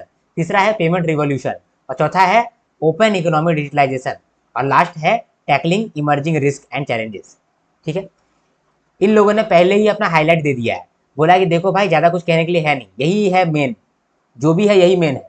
अब आपको क्या होगा कि रिलायबल नहीं लगेगा, क्योंकि आप बोलिएगा कि क्या यार सिर्फ बोल दिया है, क्या प्रूफ है कि तुम सही बोल रहे हो आरबीआई, बताओ आरबीआई क्या प्रूफ है। अगर ये प्रूफ आप मांग लेंगे तो इसलिए आरबीआई फिर इसके बाद सारा डेटा पॉइंट देता है ताकि ये अपना जो कंटेंट है उसको जस्टिफाई कर पाए। ठीक है, लेकिन कंटेंट यही सिंपल है, यहीं पर है सिर्फ, और कुछ नहीं है। यहाँ पर क्या कह रहा है कि इंडिया का जो डिजिटल रिवोल्यूशन जो है वो फोर फ्रंट में है, वो आगे में है। उसका क्या कारण है? Digital public infrastructure, vibrant fintech और कंड्यूसिव पॉलिसी एनवायरनमेंट। ये जो डिजिटल पब्लिक इंफ्रास्ट्रक्चर है इसके अंदर क्या क्या आता है? डिजिटल आईडीज, जैसे आधार कार्ड आ गया आपका, पेमेंट का ये पैन कार्ड आ गया आपका, पेमेंट्स, ठीक है, उसका डेटा एक्सचेंज, ये सब है आपका data digital public infrastructure, DPI जिसको कहते हैं। ये हो गया पहला बात कहा कि इंडिया जो है वो डिजिटल रिवॉल्यूशन में सबसे आगे में है। इसका कारण ये है कि हमारा फिनटेक स्ट्रांग है, हमारा डीपीआई स्ट्रांग है और हमारा इन्वायरमेंट बहुत कंड्यूसिव है ग्रो करने के लिए। ठीक है, साथ में ये भी बोला है कि हमारा जो रेगुलेटरी फ्रेमवर्क है उसका भी बहुत पॉजिटिव रोल है, तब जाकर के हम लोग डिजिटल में आगे बढ़ पाए हैं। कैसे रेगुलेटरी फ्रेमवर्क का अच्छा रोल है? इन्होंने कंज्यूमर का कॉन्फिडेंस को बढ़ाया है इन डिजिटल फाइनेंशियल प्रोडक्ट। लोग जो है डिजिटल फाइनेंशियल प्रोडक्ट यूज कर रहे हैं, क्यों यूज कर पा रहे हैं? आरबीआई पे भरोसा है इसीलिए। ठीक है, इसकी वजह से क्या हो रहा है, जो कि बैंक और फाइनेंशियल इंस्टीट्यूशन है उसका ऑपरेशनल और टेक्निकल एफिशिएंसी बढ़ रहा है। ठीक है, डिजिटल टेक्नोलॉजी जो है हमारे देश में बहुत बढ़ गया है, तो क्या क्या अपॉर्चुनिटी रखता है और क्या क्या हम लोग इससे इस्तेमाल करके और आगे बढ़ सकते हैं, क्या क्या अपॉर्चुनिटी है। फाइनेंशियल इंक्लूजन हम लोग कर सकते हैं, फिजिकल ट्रांसफर जैसे कि क्रॉस बॉर्डर रेमिटेंसेस हम लोग कर सकते हैं, क्रॉस बॉर्डर ट्रेड भी कर सकते हैं, रेमिटेंसेस भी कर सकते हैं। ठीक है, क्या क्या चैलेंजेस है डिजिटल टेक्नोलॉजी का? Cyber security, AI, data privacy, vendor और थर्ड पार्टी रिस्क और कस्टमर प्रोटेक्शन। ठीक है, मतलब कस्टमर प्रोटेक्शन किस तरीके का? कस्टमर का डेटा प्राइवेसी होना चाहिए, कस्टमर का डेटा मेंटेनेंस होना चाहिए, अकाउंटेबिलिटी होना चाहिए, और जो भी ह्यूमन रिसोर्स है उसका अपस्किलिंग होना चाहिए और रीस्किलिंग होना चाहिए। ठीक है, यही है हाईलाइट। लेकिन ठीक है, इतना में तो लोगों का मन नहीं भरेगा ना, इसके लिए ये पूरा कंटेंट और थोड़ा देता है। अब हर चैप्टर को यहाँ पर मैंने बताया है। सबसे पहला चैप्टर को हम लोग समझते हैं। सबसे पहला चैप्टर में कहा कि इंडिया जो है वो फोर फ्रंट में है डिजिटल रिवॉल्यूशन के अंदर। ठीक है, तो उसके लिए प्रूफ दिया। प्रूफ में क्या क्या बोला देखते हैं। सबसे पहले बोला कि देखो डिजिटल इकोनॉमी जो है वो 15% ऑफ ग्लोबल जीडीपी है। ग्लोबल जीडीपी में जो 15% है वो डिजिटल इकोनॉमी है। ठीक है दोस्तों, यहाँ पर एक गड़बड़ हुआ है मेरे से। ठीक है, यहाँ पर एक तो ग्लोबल नहीं होगा, ठीक है, और यहाँ पर 10 होगा या 15 लिखा हुआ है ना मेरा, या 10 होगा। इसको आप ठीक कर लीजिएगा, मैं ठीक करके ही आपको दूंगा पीडीएफ। तो यहाँ पर 10% होगा। इंडिया में जो डिजिटल इकोनॉमी है वो 10% ऑफ जीडीपी है। मतलब इंडिया का जितना भी जीडीपी है उसका 10% डिजिटल इकोनॉमी है। 10% जो है डिजिटल इकोनॉमी है। ठीक है, ऐसा मुझे कहना चाहिए, थोड़ा सा यहाँ पर गलती हो गया मेरा। तो यहाँ पर भी थोड़ा सा 15% मैंने बोल दिया है गलती से, तो यहाँ पर 10% आप कर लीजिएगा। ठीक है, आप कर लीजिएगा नहीं, अब मैं आपको करके दूंगा, आपको टेंशन लेने का बात नहीं। ठीक है, यहाँ पर जो है ना 10% होगा। ठीक है, ओके, ये कहना था। चलो अब रीड करते हैं। तो डिजिटल इकोनॉमी जो है ये इंडिया का जीडीपी का 10% है। ठीक है, और ये कैसे हुआ है? ये फिनटेक की वजह से हुआ है। और फिनटेक में भी डिजिटल पेमेंट होता है, इसकी वजह से फिनटेक जो है वो हेल्प कर रहा है डिजिटल इकोनॉमी को और बूस्ट करने में। फिर इंडिया स्टैक, इंडिया स्टैक के अंदर आ गया आपका बायोमेट्रिक आइडेंटिफिकेशन, यूपीआई, ठीक है, mobile connectivity, DigiLocker, consent based data sharing, ये सब आ गया आपका इंडिया स्टैक के अंदर। तो डिजिटल इकोनॉमी हमारा 10% ऑफ जीडीपी कंट्रीब्यूट कर रहा है और ये ग्रोथ कर रहा है। इसका ग्रोथ करने का क्या कारण है? दो बड़ा बड़ा कारण है, फिनटेक और इंडिया स्टैक। फिनटेक चूंकि यहाँ पर डिजिटल पेमेंट हो रहा है तो वो भी डिजिटलाइजेशन को बढ़ा रहा है, और दूसरा इंडिया स्टैक जहाँ पर हम लोग डिजिटलाइजेशन का यूज कर रहे हैं, जैसे कि बायोमेट्रिक ऑथेंटिकेशन, आधार कार्ड, पैन कार्ड, ठीक है, डिजी लॉकर, फिर उसका यूपीआई, मोबाइल कनेक्टिविटी वगैरह वगैरह। इसको थोड़ा सा वैलिडेट करने के लिए, इसका थोड़ा सा रिलायबल बनाने के लिए, ऑथेंटिक डेटा बनाने के लिए यहाँ पर बताया गया है कि करंटली 750 मिलियन स्मार्टफोन यूजर है, लेकिन 2026 तक ये 1 बिलियन हो जाएगा। इंटरनेट यूजर का बेस जो है वो लगातार बढ़ रहा है। इंटरनेट का जो पेनिट्रेशन है वो 55% है 2023 में। कॉस्ट पर जीबी जो है वो कम है, लोएस्ट इन द वर्ल्ड है, 13 रुपया के करीब है। कैशलेस पेमेंट जो है वो बढ़ गया है इन ब्रिक्स कंट्रीज 2022 में। साथ में डिजिटल पेमेंट अगर वॉल्यूम को लेकर के देखा जाए तो 50% सीएजीआर के साथ ग्रोथ कर रहा है, और वैल्यू के टर्म्स में देखा जाए तो 10% के सीएजीआर के साथ ग्रोथ कर रहा है। 2023-24 में टोटल ट्रांजेक्शन 164 बिलियन हुआ है, ठीक है। अगर इसको रुपया में देखा जाए तो 2400 लाख करोड़ रुपया, और इस 164 बिलियन ट्रांजेक्शन के अंदर 131 बिलियन जो है वो यूपीआई से आता है। हमारा जो पेमेंट इंफ्रास्ट्रक्चर है ये भी बूस्ट हुआ है पीआईडीएफ स्कीम की वजह से, ठीक है। पीआईडीएफ का मतलब payment infrastructure development fund.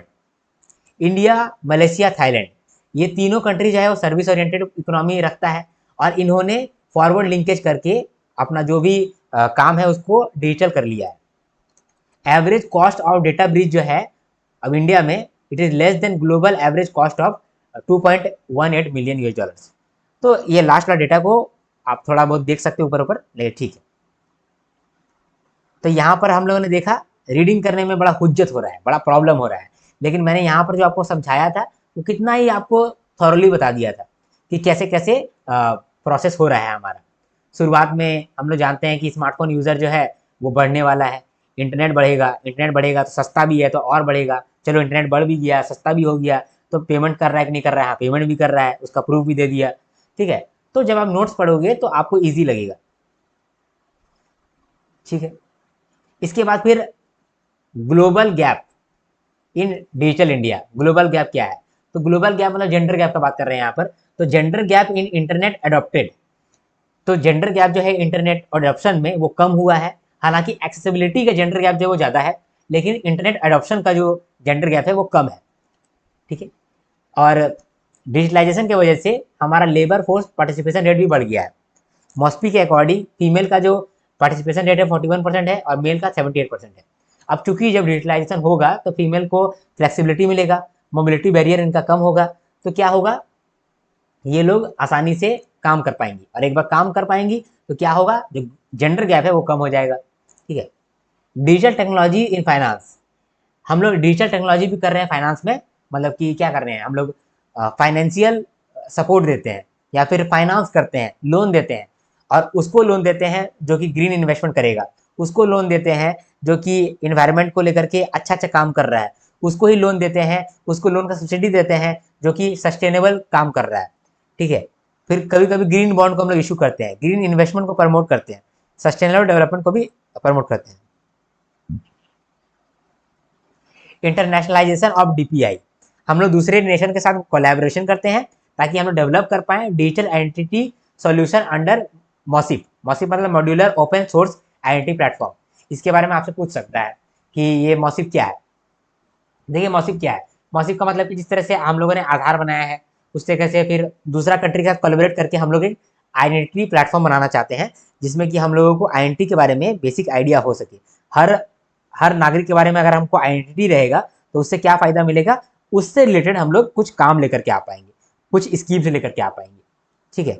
UPI interlinking करेंगे, अभी हम लोग बहुत यूपीआई इंटरलिंकिंग कर भी रहे हैं, जैसे सिंगापुर का पेनाल के साथ हम लोगों ने किया है, यूएई का इंस्टेंट पे प्लेटफॉर्म के साथ किया है, नेपाल का एनपीआई के साथ किया है, नेशनल पेमेंट इंटरफेस के साथ किया है।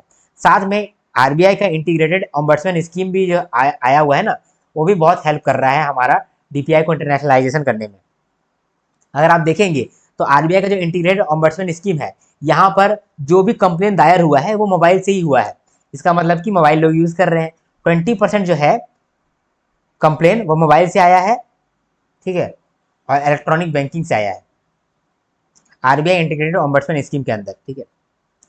अब देखिए ये सब पहला चैप्टर का बात हो गया। यहाँ पर क्या क्या बात किया गया कि हम लोग किस तरीके से आगे बढ़ सकते हैं, क्या क्या अपॉर्चुनिटी है, जेंडर गैप का क्या स्थिति है, ये सब के बारे में बात करके यहाँ पर ये बात और बता दिया कि देखो कुछ कुछ डार्क पैटर्न है, इसके बारे में जान लो भाई, क्योंकि अक्सर ये सब चलते फिरते रहता है, अक्सर आप इसको नोटिस करते ही होंगे। तो हर किसी के बारे में हम लोग समझ लेते हैं कि है क्या एक्चुअली में, डार्क पैटर्न क्या क्या है। पहला है फॉल्स अर्जेंसी। बहुत सारा आपने ऐप में देखा होगा कि लोग बोलते हैं कि देखो अभी 20,000 रुपया का कोर्स है, 20,000 रुपये का कोर्स है, लेकिन सिर्फ 5 दिन के लिए, सिर्फ 1 दिन के लिए या सिर्फ 1 घंटा के लिए हम लोग जो है इसको 1,000 रुपये कर रहे हैं, और आपको यहाँ पर टाइमर लगा देगा, टिक टिक टिक टिक टिक टिक, 24 घंटा हुआ, 23 घंटा हुआ, 22 घंटा हुआ। इसमें क्या कर रहा है, एक फॉल्स अर्जेंसी दिखा रहा है, खरीद लो भाई नहीं तो प्राइस बढ़ा देंगे, ठीक है। ये फॉल्स अर्जेंसी दिखा रहा है, ठीक है। बहुत जगह तो देखो ये अर्जेंसी नॉर्मल है, लेकिन बहुत जगह ये फॉल्स करता है, ठीक है। तो ये एक डार्क पैटर्न है जो कि आरबीआई बोल रहा है। तो ये सब आप सवाल पूछ सकता है कि फॉल्स अर्जेंसी का क्या मतलब है। कंफर्म शेयरिंग का क्या मतलब है, सैस बिलिंग का मतलब क्या है, ठीक है। दूसरा क्या है सैस बिलिंग, इसमें एग्जांपल मैं दूंगा आपको डिज्नी हॉटस्टार का। आपको मालूम है डिज्नी हॉटस्टार में मेरी मम्मी ना एक सब्सक्रिप्शन ली थी, ठीक है। तो वहां पर क्या किया है वो पहले लिख रहा था कि पेमेंट करो, एक वन टाइम पेमेंट, लेकिन उसके अंदर छिपा था कि वो मैंडेट हो जाएगा, हर महीना पेमेंट कटेगा, और वही होने लगा, हर महीना मेरे मम्मी का पैसा कटते रहता है।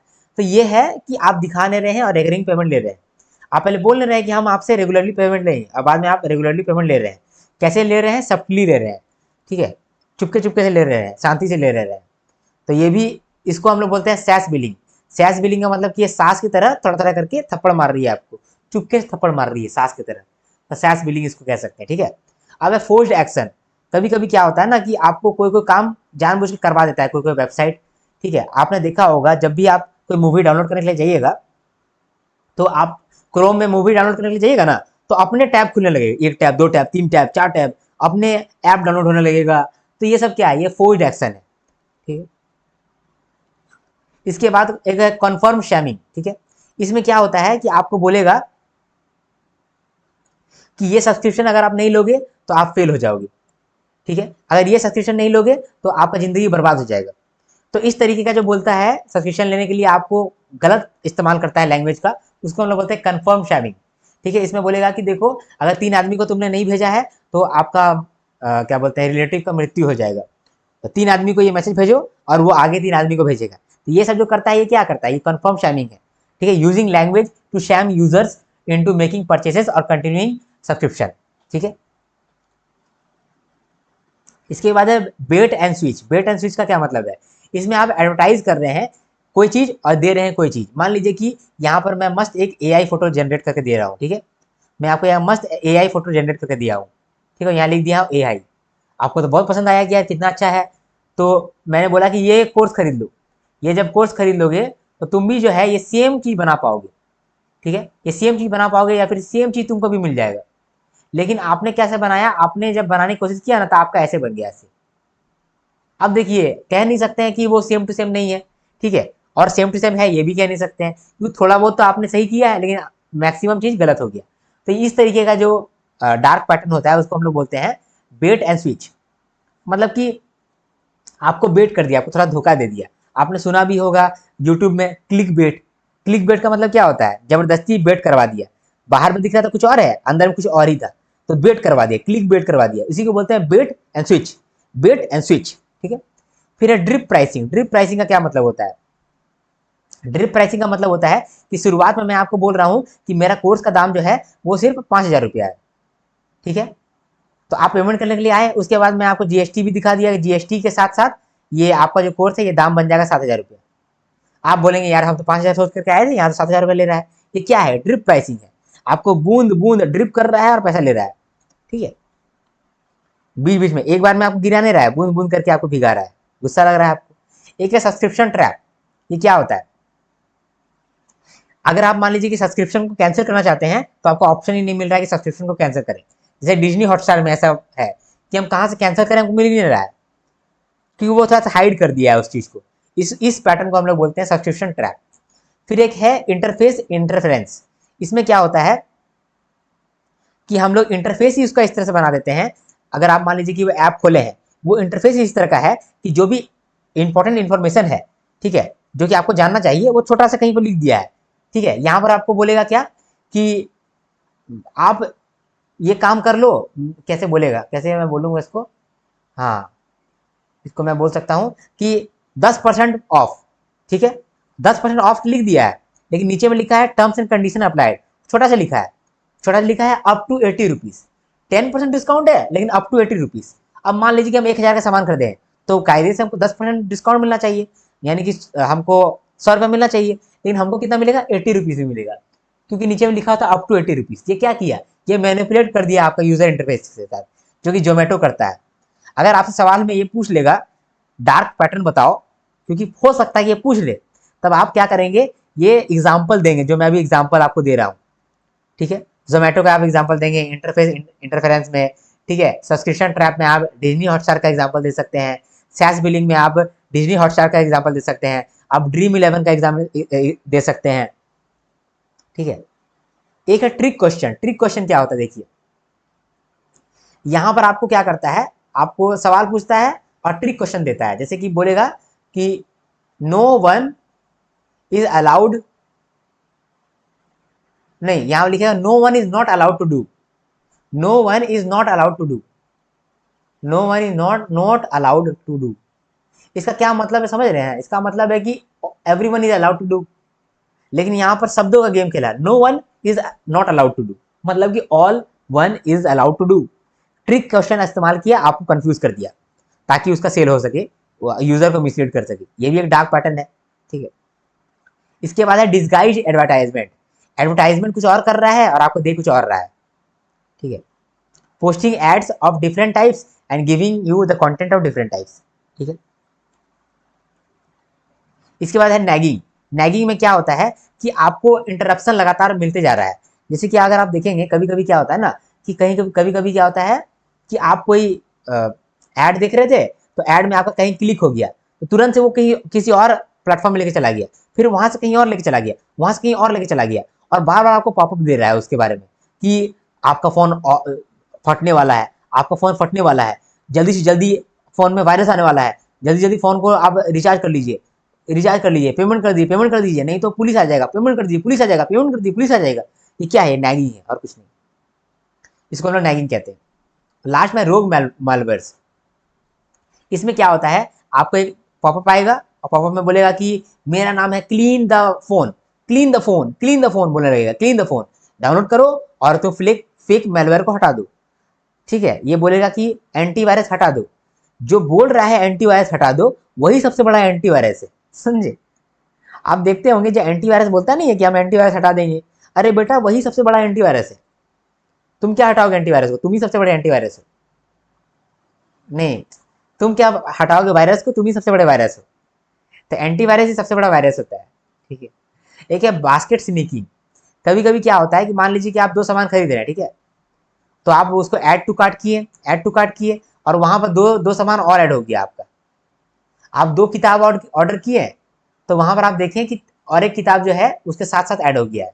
फ्लिपकार्ट कभी कभी ये काम करता भी है। इसको हम लोग बोलते हैं बास्केट स्नीकिंग, ठीक है। ये सब है डार्क पैटर्न जो कि आपको मालूम होना चाहिए था, क्योंकि सवाल पूछ सकता है कि एक्सप्लेन 5 डार्क पैटर्न्स, ठीक है, तो आपको जवाब देना पड़ेगा, ठीक है। या फिर कोई डिस्क्रिप्टिव में नहीं पूछ करके ऑब्जेक्टिव में पूछ लेगा कि ये बताओ कि सब्सक्रिप्शन ट्रैप क्या होता है, और आपको 4 गो ऑप्शन दे देगा, ठीक है। तो पहला वाला हम लोगों ने देखा, पहला चैप्टर। दूसरा चैप्टर में हम लोगों ने क्या देखा कि फाइनेंशियल इनोवेशन। तो हम लोगों ने ये समझा है कि फाइनेंशियल इनोवेशन जो होता है उसका हॉलमार्क यही है, जब बैंक और एनबीएफसी कोलैबोरेट करता है फिनटेक या फिर बिग टेक के साथ, ठीक है। इससे क्या होता है, हम लोग बहुत ही ज़्यादा इनिशिएटिव लेकर के आ पाते हैं। जैसे कि account aggregator, P2P lending, open credit enabled network, TReDS, AI chatbot, ये सब का इनोवेशन हम लोग कैसे ला पाते हैं? जब बैंक या फिर एनबीएफसी जो है वो फिनटेक या फिर बिगटेक के साथ कोलैबोरेट करता है। इससे किसको फायदा पहुंचता है? कस्टमर सर्विस अच्छा हो जाता है, ऑपरेटिंग एफिशिएंसी बढ़ जाता है बैंक्स का, रिस्क मैनेजमेंट कंट्रोल हो जाता है, और फाइनेंशियल मार्केट का जो लिक्विडिटी है वो इनहेंस हो जाता है, ठीक है। एम्बेडेड फाइनेंस में इंडिया जो है is among the top 10 countries. तो India is top 10 countries in terms of embedded finance. Embedded finance का क्या मतलब होता है? जब हम लोग बैंकिंग सर्विसेज को नॉन बैंकिंग सर्विसेज के अंदर भी लेकर के आते हैं। यानी कि जो फ्लिपकार्ट का ऐप है, फ्लिपकार्ट का ऐप क्या है? ये बैंकिंग सर्विसेज का ऐप है क्या? नहीं, लेकिन इसके अंदर हम लोग पेमेंट का भी सिस्टम लेकर के आ गए। यानी कि नॉन बैंकिंग ऐप के अंदर हम लोग बैंकिंग ऐप का भी फीचर लेकर के आ गए, इंटीग्रेट कर दिए। तो embedded finance refers to integration of banking and various financial services into non-financial apps and services। Fintech adoption rate क्या होता है? इसमें हम लोग देखते हैं कि हमारे देश में कितने लोग ऐसे हैं जो कि फिनटेक को अडॉप्ट कर रहे हैं। तो इंडिया जो इस केस में इस बात में लीडर है। तो India is leader in fintech adoption rate, 87% है। ग्लोबली अगर देखा जाए तो एवरेज है 64%, और इंडिया का कितना रेट है? 87%। फिनटेक अडॉप्शन रेट किसको बोलते हैं? हम लोग बोलेंगे कि कोई आदमी फिनटेक को अडॉप्ट कर रहा है अगर उसने at least 2 categories of fintech services को यूज किया है। अगर एटलीस्ट 2 कैटेगरीज को यूज किया है तब मैं कहूंगा कि वो अडॉप्ट कर रहा है, फिनटेक अडॉप्ट कर रहा है, ठीक है। जैसे कि मनी ट्रांसफर या फिर money payments, budgeting and financial planning, savings and investment, borrowing and insurance, ठीक है। तो ये दूसरा चैप्टर खत्म हो गया, फाइनेंशियल इनोवेशन। तीसरा चैप्टर क्या है? तीसरा चैप्टर है पेमेंट रिवॉल्यूशन। तो पेमेंट रिवॉल्यूशन में हम लोगों ने क्या देखा कि डिजिटल टेक्नोलॉजी जो है वो पेमेंट को ईजी कर दिया है। डिजिटल टेक्नोलॉजी जो है वो पेमेंट को ईजी कर दिया है। और हम लोग क्रॉस कंट्री लेवल पे बैंकिंग पेनिट्रेशन को बढ़ा पा रहे हैं, टेक एडवांसमेंट को बढ़ा पा रहे हैं और डिजिटल फॉर्मलाइजेशन को भी बढ़ा पा रहे हैं। डिजिटल फॉर्मलाइजेशन क्या होता है? डिग्री ऑफ फॉर्मलाइजेशन क्या होता है?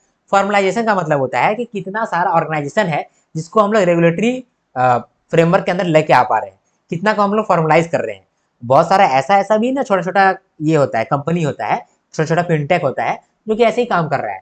जैसे कि पैसालो.com, एक मेरा फ्रेंड है जो पैसालो के अंदर काम करता है। वो क्या है? एक एजेंसी है।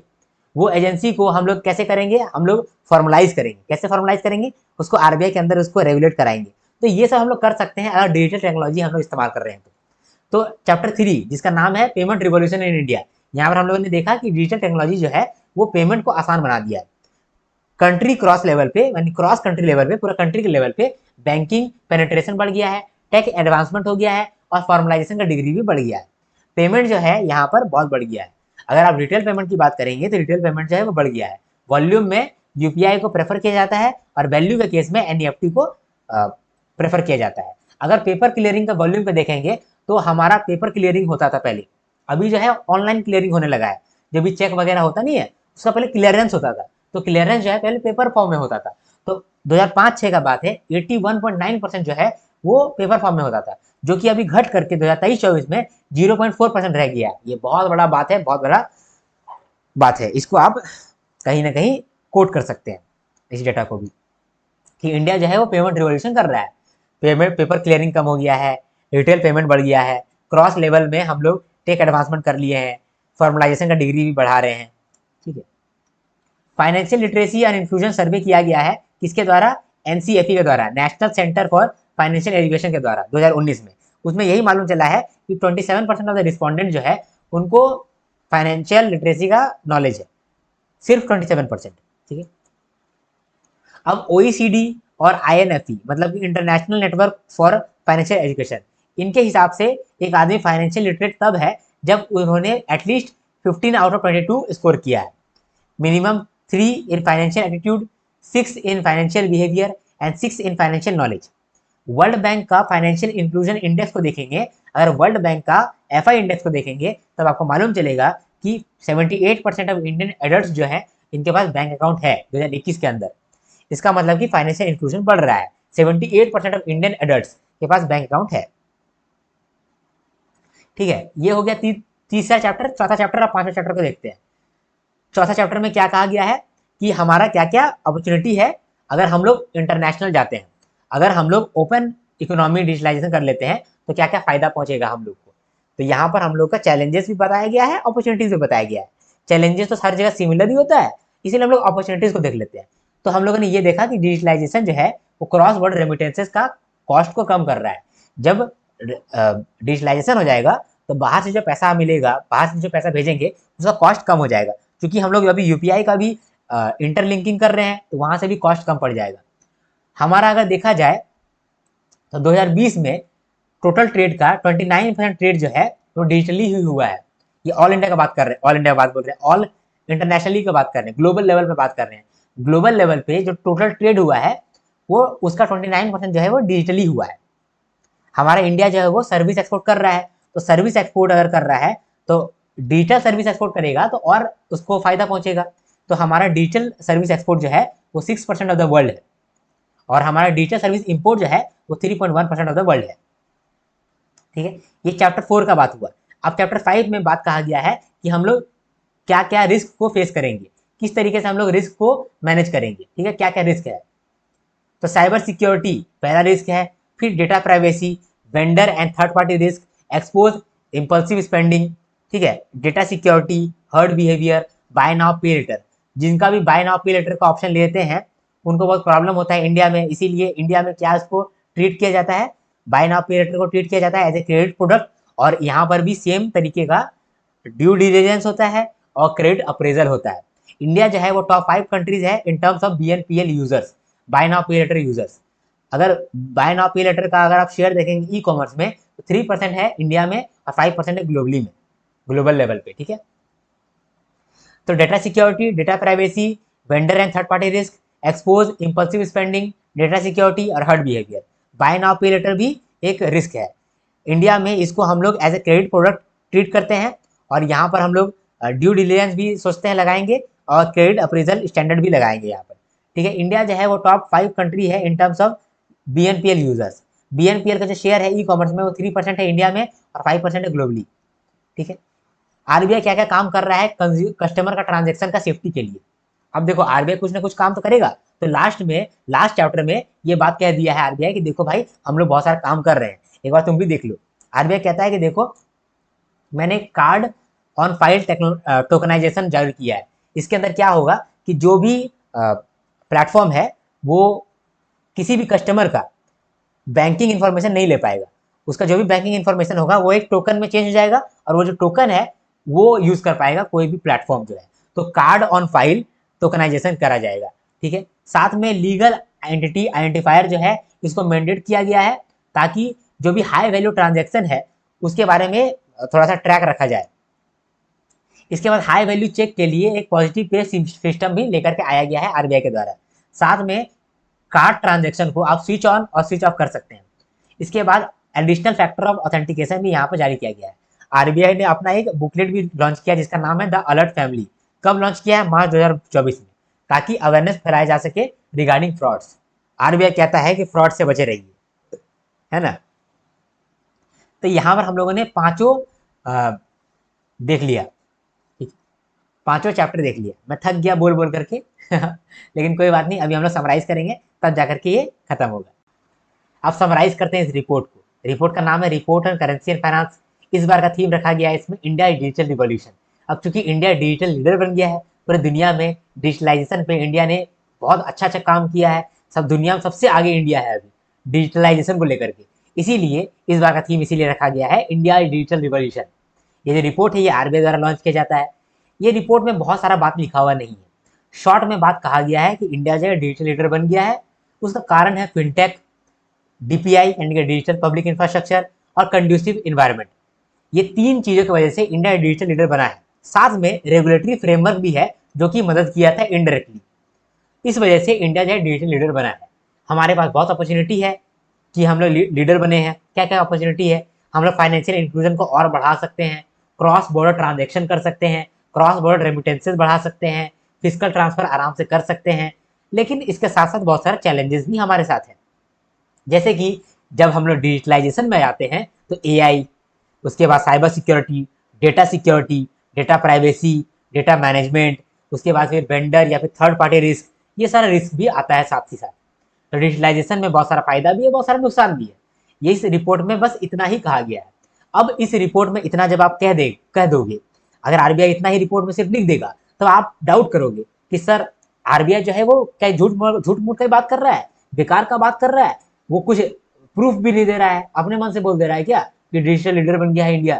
तो वो बोल रहा है कि देखो इसके लिए कोर तो यही है, बात तो यही है, लेकिन इसके लिए आपको अगर विश्वास नहीं होता है तो उस केस में आरबीआई क्या कर रहा है, सपोर्ट के लिए आपको बहुत सारा डेटा पॉइंट दे रहा है, बहुत सारा आपको डेटा दे रहा है जिसको आप एग्जामिनेशन में भी कोट कर सकते हैं। लेकिन ओवरव्यू यही है कि इंडिया जो है वो डिजिटल लीडर बन गया है।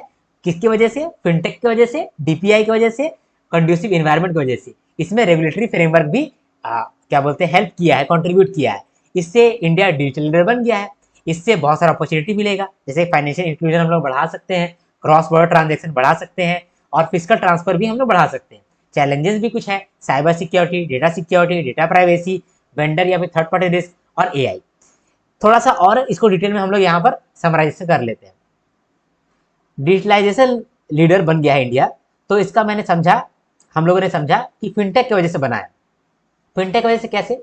हम लोगों ने देखा है कि हम लोग यूपीआई बहुत पेमेंट करते हैं, यहाँ तक कि एक ठेला वाला भी यूपीआई पेमेंट करता है। इसका मतलब आप समझ रहे हैं कि हमारा डिजिटल पेमेंट का जो इंफ्रास्ट्रक्चर है वो बहुत ज़्यादा बढ़ गया है, जिसकी वजह से बहुत सारे लोग जो है डिजिटल पेमेंट लेने लगे हैं। तो डिजिटलाइजेशन बढ़ गया कि नहीं बढ़ गया? दूसरा है digital public infrastructure. Public infrastructure का क्या मतलब होता है? पब्लिक इंफ्रास्ट्रक्चर का मतलब होता है सरकार क्या क्या स्ट्रक्चर लेकर के आया है, सरकार का क्या इंफ्रास्ट्रक्चर लेकर के आया है? फास्टैग, ठीक है, आप ऑनलाइन पेमेंट भी हो सकता है फास्टैग के अंदर। साथ में हम पैन कार्ड ऑनलाइन पेमेंट ये कर सकते हैं आप, पैन कार्ड अप्लाई कर सकते हैं, ऑनलाइन आप सारा काम कर सकते हैं, आधार कार्ड भी आपका ऑनलाइन है। तो ये सब क्या है, ये सब एक डिजिटल पब्लिक इंफ्रास्ट्रक्चर है। आपको अगर कास्ट और क्या रेसिडेंट ये सब का सर्टिफिकेशन भी चाहिए, ये सब का चाहिए आपको सर्टिफिकेट, तो उसके लिए भी आप ऑनलाइन ही जाते हैं। आप बैंक में जो भी सर्विस करने हैं उसके लिए भी ऑनलाइन ही जाते हैं। तो डिजिटल पब्लिक इंफ्रास्ट्रक्चर भी बहुत जगह फैला हुआ है, पूरे इंडिया में फैला हुआ है, जो कि हमारे इंडिया को डिजिटली लीडर बनने में मदद कर रहा है, समझे। तो फिनटेक इस्तेमाल आया, डीपीआई इस्तेमाल आया, और तीसरा है कंड्यूसिव इन्वायरमेंट। ये जो कंड्यूसिव इन्वायरमेंट है, जहाँ पर लोग भरोसा करते हैं कि चलो यार हम लोग पेमेंट कर देते हैं, पेमेंट तो ट्रांसफर हो जाएगा। यहाँ पर एक रिक्शा वाला भी ये पेमेंट रिसीव करता है, क्योंकि उसको भरोसा है कि आरबीआई जो है वो सही काम कर रहा है, हमको पैसा मिल जाएगा। तो इसीलिए तीन चीज यहाँ पर मदद कर रहा है, फिनटेक, डीपीआई यानी कि डिजिटल पब्लिक इंफ्रास्ट्रक्चर, और तीसरा कंड्यूसिव इन्वायरमेंट। कंड्यूसिव इन्वायरमेंट को लाने में आरबीआई का बहुत बड़ा रोल है, इसीलिए हम लोग कहते हैं कि इनडायरेक्टली रेगुलेटरी फ्रेमवर्क भी आया है, ठीक है। अब इस चीज को ही बहुत सारा अपॉर्चुनिटी में हम लोग तब्दील कर सकते हैं, फाइनेंशियल इंक्लूजन कर सकते हैं, क्रॉस बॉर्डर ट्रांजेक्शन कर सकते हैं, फिजिकल ट्रांसफर कर सकते हैं, और लेकिन चैलेंजेस भी बहुत सारा है। तो इसको ही हम लोग डेटा पॉइंट के साथ और वैलिडेट करते हैं और समझते हैं, ठीक है। तो अब देखते हैं। तो देखिए, समझाने के लिए बहुत सारा डेटा पॉइंट देना था आरबीआई को, तो एक बार में तो बोल नहीं सकता है ना, तो कैटेगराइज कर दिया 5 चैप्टर के अंदर। 5 चैप्टर का नाम है, पहला का नाम है अपॉर्चुनिटीज एंड चैलेंजेस, दूसरा का नाम है फाइनेंशियल इनोवेशन, तीसरा का नाम है ओपन इकोनॉमिक डिजिटलाइजेशन, चौथा का नाम है पेमेंट रिवॉल्यूशन, और पांचवा का नाम है टैकलिंग इमर्जिंग रिस्क। तो यहाँ पर जो बात है, पूरा हाईलाइट को डेटा के रूप में अलग अलग चैप्टर्स के अंदर में डाल दिया गया है, ताकि आपको भरोसा हो सके कि आरबीआई जो कहता है वो सच कहता है, ठीक है। आरबीआई कहता है तो गलत नहीं कहता है, ठीक है। सबसे पहले आपको स्टार्टिंग में बताता है आरबीआई कि हमारे पास जो हम लोग इतना बोल रहे हैं कि डिजिटल लीडर बन गए हैं, इतना फायदा हम लोग को पहुंचेगा, तो इसका कुछ बेस है कि नहीं है बेस है। इसके लिए आरबीआई कहता है कि देखो भाई, यूनाइटेड नेशन के द्वारा कहा गया है कि पास्ट डिकेड में, यानी कि पिछले 10 सालों में ग्लोबल डिजिटल इकोनॉमी जो है वो 2.5% का ग्रोथ किया है। इंडिया भी किया है, अगर ग्लोबल किया है तो इंडिया भी किया है। इंडिया का अभी जो है 10% ऑफ जीडीपी जो है वो डिजिटल इकोनॉमी है, 10% ऑफ जीडीपी डिजिटल इकोनॉमी है। और इसके अंदर भी आपका फिनटेक आ गया और इंडिया स्टैक आ गया। इंडिया स्टैक के ही अंदर आ गया आपका आधार कार्ड, पैन कार्ड वगैरह वगैरह, ठीक है, डिजिटैक, ठीक है, ये सब आपको इसी के अंदर आ गया। इसके बाद कहता है कि देखो, अब चूंकि इंडिया का डिजिटल इकोनॉमी बढ़ रहा है, तो इससे हमारा बहुत फायदा होगा, हमारे पास बहुत ज्यादा अपॉर्चुनिटी है। तो अपॉर्चुनिटी कैसे है ये बताओ, ये पूछ लिया गया कि अपॉर्चुनिटी कैसे है। तो अपॉर्चुनिटी यहाँ पर बताया गया आरबीआई के द्वारा। सबसे पहले आरबीआई कहता है कि देखो, 2026 तक हमारे देश में 1 बिलियन स्मार्टफोन यूजर रहेगा। अब सिर्फ स्मार्टफोन यूजर रहने से तो काम नहीं बनेगा, उसको इंटरनेट भी यूज करना चाहिए। तो इंटरनेट के बारे में बताया गया कि 2023 में 55% जो लोग हैं वो इंटरनेट पेनिट्रेशन के अंदर है, यानी इंटरनेट चलाते हैं। तो क्या गारंटी है कि आगे भी और बढ़ता चलेगा, क्या गारंटी है कि 55% में रुक ना जाएगा। तो आरबीआई कहता है कि नहीं, हमारे देश में ये फैलेगा। इसका रीजन ये है कि हमारे देश में इंटरनेट जो है वो कम दाम है। इंटरनेट का जो कॉस्ट पर जीबी है वो 13 रुपया के करीब है। तो हमारे 1 जीबी को का कॉस्ट जो है वो 13 रुपया है, जो कि लोएस्ट इन द वर्ल्ड है। इसीलिए बाकी वर्ल्ड के कंपैरिजन में हम लोग का इंटरनेट पेनिट्रेशन जो है वो धीरे धीरे बढ़ेगा, ठीक है। ठीक है, डिजिटल बढ़ेगा, उससे क्या होगा, डिजिटल पेमेंट होता है कि नहीं होता, ये बताओ ना। आरबीआई बोलता है कि हाँ भाई, डिजिटल पेमेंट भी होता है। वॉल्यूम को देखोगे तो 50% सीएजीआर के साथ ग्रोथ कर रहा है, और वैल्यू के टर्म्स में देखोगे 10% सीएजीआर के साथ ग्रोथ कर रहा है, ठीक है। इसके साथ साथ आप बोलेंगे कि ठीक है, हम उतना नहीं मानते हैं, ये बताओ कि ट्रांजेक्शन हुआ कितना है, ये बताओ पहले। तो आरबीआई बोलेगा कि 164 बिलियन ट्रांजेक्शन हुआ है 2023-24 में, जिसमें से कि 131 बिलियन जो है वो यूपीआई से हुआ है। तब आप बोलेंगे कि हाँ, ये बात आपने बोला ठीक कि 164 बिलियन ट्रांजेक्शन हुआ है टोटल, जिसमें से कि यूपीआई से कितना हुआ है, 131 बिलियन। अच्छा, आरबीआई बोलेगा कि देखो, इतना बात तुमने सुन ही लिया है, तो और 2 बात भी सुन लो। अभी जो ब्रिक्स कंट्रीज है उसका कैशलेस पेमेंट जो है वो बढ़ गया है, यानी कि वो कैशलेस हो गया है। इसके साथ साथ इंडिया, मलेशिया, थाईलैंड, ये 3 देश ऐसे हैं जो कि सर्विस ओरिएंटेड इकोनॉमी के साथ चल रहे हैं। तो ये लोग जो है फॉरवर्ड लिंकेज के साथ काम करके और आगे डेवलप कर सकते हैं। जो सर्विस इंडस्ट्री होता है, अगर उसके साथ डिजिटलाइजेशन भी आ जाएगा तो वो बहुत ग्रोथ करता है। एग्जाम्पल है टीचिंग, मैं टीचिंग कराता हूँ आपको, तो मैं ऑफलाइन कराता था, तो अगर मैं डिजिटल हो गया तो मैं ऑनलाइन आ गया ना, तो मेरे लिए तो फायदा हो गया ना। तो जो भी देश सर्विस ओरिएंटेड है, तो उसके साथ वो फॉरवर्ड लिंकेज करेगा डिजिटलाइजेशन में, और फिर वो उसका फायदा होगा। तो यहाँ पर कहा गया कि 2026 तक 1 बिलियन स्मार्टफोन यूजर हो जाएगा, अभी 750 मिलियन है ना, अभी 750 मिलियन है, 1 बिलियन हो जाएगा कब, 2026 में। इंटरनेट भी बढ़ेगा क्योंकि कॉस्ट पर जीबी भी कम है, पूरे वर्ल्ड में लोएस्ट है, इंडिया में ही। डिजिटल पेमेंट का ग्रोथ भी बढ़ा है, वॉल्यूम के टर्म्स में 50% और वैल्यू के टर्म्स में 10%। 2023-24 का बात करें तो यहाँ पर 164 बिलियन ट्रांजैक्शन हुआ है, जिसमें से कि 131 ट्रांजैक्शन जो है वो यूपीआई के थ्रू हुआ है। ठीक है, ब्रिक्स कंट्रीज जो है कैशलेस पेमेंट बढ़ा रहा है, और इंडिया, मलेशिया, थाईलैंड जो है सर्विस ओरिएंटेड इकोनॉमी होने की वजह से फॉरवर्ड लिंकेज से फायदा कर रहा है। जेंडर गैप के बारे में बात कहा गया कि जेंडर गैप में जो एक्सेसिबिलिटी है, ये जो डिजिटलाइजेशन का एक्सेसिबिलिटी है, वो भले ही जेंडर गैप उसका ज्यादा है, यानी है कि बहुत सारा फीमेल जो है वो एक्सेसिबल नहीं हो पा रही है, वो एक्सेस नहीं कर पा रही है, लेकिन एडॉप्शन रेट ज्यादा है, यानी कि जो फीमेल लोग हैं वो अडॉप्ट जल्दी जल्दी कर पा रही है। इसका मतलब कि एडॉप्शन रेट जो है जेंडर गैप को कम कर रहा है।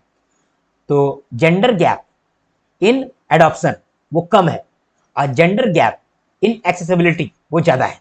ठीक है, अब इससे क्या फायदा हो रहा है, डिजिटलाइजेशन कर दिए हैं तो वुमेन्स को क्या फायदा है, बहुत फायदा है। जब डिजिटलाइजेशन हो जाता है तो वर्क फ्रॉम होम आ जाता है, तो आपका जो शेड्यूल है फ्लेक्सिबल हो जाता है, तो आप घर का भी काम कर सकते हैं, आप पढ़ाई भी कर सकते हैं और ऑफिस का भी काम कर सकते हैं। साथ में मोबिलिटी बैरियर भी कम हो जाता है, यानी कि हो सकता है कि आप रांची में हो और मैं हूँ यहाँ पर राजस्थान में, तो भी मैं आपसे काम करवा लूँ। ठीक है, क्योंकि मोबिलिटी बैरियर है नहीं, आप ऑनलाइन काम कर सकते हैं, डिजिटलाइजेशन काम कर सकते हैं। ठीक है, इसीलिए लेबर फोर्स पार्टिसिपेशन भी बढ़ा है। कितना हुआ है, मॉस्पी के अकॉर्डिंग फीमेल का जो पार्टिसिपेशन है वो 41% है और मेल का 78% है। डीपीआई का इंटरनेशनलाइजेशन भी हम लोग करना चाहते हैं। डीपीआई का मतलब कि डिजिटल पब्लिक इंफ्रास्ट्रक्चर। पब्लिक का मतलब मैंने क्या कहा कि आधार कार्ड, पैन कार्ड, ये सब। तो इसको हम लोग ना इंटरनेशनलाइजेशन भी करना चाहते हैं। तो इंटरनेशनलाइज कैसे करेंगे, हम लोग कोलैबोरेट करेंगे नेशंस के साथ, तब करेंगे। तो उसके लिए एक प्लेटफॉर्म आया है, जिसको हम लोग बोलते हैं modular operational solution identity platform. ठीक है, मॉसिफ का ये फुल फॉर्म है, modular operating system identity platform. ठीक है, एक बार हो सकता है गलत हो गया, मैं एक बार देख लीजिएगा आप मॉसिफ। इसमें क्या होता है कि आप दूसरे देशों में भी ये चीज कर रहे हैं, क्या कर रहे हैं, पब्लिक इंफ्रास्ट्रक्चर बना रहे हैं, यूपीआई को इंटरलिंक कर रहे हैं। आरबीआई इंटीग्रेटेड ओम्बड्समैन स्कीम में कुछ बात कहा गया है कि 20% जो है complain RBI integrated ombudsman scheme के अंदर मोबाइल से मिला है। 20% जो है वो मोबाइल से मिला है कंप्लेन। अच्छी बात है, लोगों के पास मोबाइल आ रहा है, स्मार्टफोन आ रहा है, लोग जानकार बन रहे हैं, यही इसका यही मतलब हो गया। तो ये था पहला चैप्टर का समरी।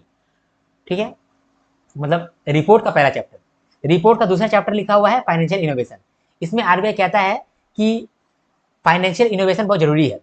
फाइनेंशियल इनोवेशन में हम लोग नया नया सिस्टम लेकर के आते हैं, नए नए फीचर लेकर के आते हैं, ताकि कस्टमर को फायदा पहुंच सके और बैंकों को भी फायदा पहुंच सके। अगर नया नया इनोवेशन होता रहेगा तो हम लोग जो है और चीज़ों को आसान करते रहेंगे, और चीज़ों का एक्सेप्टेंस बढ़ा पाएंगे, और चीज़ों का मतलब होता नहीं है कि अट्रैक्टिव बना पाएंगे। अट्रैक्टिव बनाएंगे तो और लोग आएंगे, और लोग आएंगे तो फाइनेंशियल इंक्लूजन बढ़ेगा। इसीलिए फाइनेंशियल इनोवेशन बहुत जरूरी है। लेकिन आरबीआई कहता है कि फाइनेंशियल इनोवेशन का ना एक हॉलमार्क बना हुआ है, यानी कि जो भी बैंक्स और एनबीएफसी जो है जब ये कोलैबोरेट करते हैं फिनटेक के साथ या बिग टेक के साथ, तब जाकर के इन लोगों का इनोवेशन होता है। इनोवेशन जैसे कि पी2पी लैंडिंग हो गया, अकाउंट एग्रीगेटर हो गया, ट्रेड्स प्लेटफॉर्म हो गया, ओपन क्रेडिट इनेबल्ड नेटवर्क्स हो गया। ठीक है, तो ये सब जो है, उसके बाद एआई चैटबॉट हो गया, ये सब क्या है, ये सब कब जाकर के इनोवेशन होता है, जब बैंक्स और एनबीएफसी कोलैबोरेट करता है फिनटेक के साथ या बिग टेक के साथ। ठीक है, फिनटेक के साथ करके क्या फायदा हो जाता है, क्यों इनोवेशन उन लोगों के साथ ही होता है। फिनटेक जो होते हैं वो एक कंपनी होता है जिसको बहुत कंपटीशन से लड़ना है और आगे बढ़ना है, तो वो लोग क्या करता है, इनोवेशन पे काम करता है ताकि कंपटीशन को बीट कर सके। तो यहाँ पर क्या होता है, बैंक्स और एनबीएफसी का भी फायदा हो जाता है और कस्टमर का भी फायदा हो जाता है। कस्टमर को बेटर सर्विस मिल पाता है। ठीक है, चैटबॉट मिल पाता है, सारा सोल्यूशन वन स्टॉप मिल जाता है। ठीक है, सारा चीज ऑनलाइन हो पाता है, एफडी आरडी सब कुछ आप ऑनलाइन कर सकते हैं, डीमैट अकाउंट ऑनलाइन खोल सकते हैं। कस्टमर को पूरा फायदा ही फायदा पहुंच जाता है। ऑपरेशनल एफिशिएंसी भी बढ़ जाता है। ठीक है, किसका, बैंक्स का। अब बैंक्स जो है उसको ज्यादा काम नहीं करना पड़ रहा है, ब्रांच में ज्यादा लोग आ नहीं रहा है।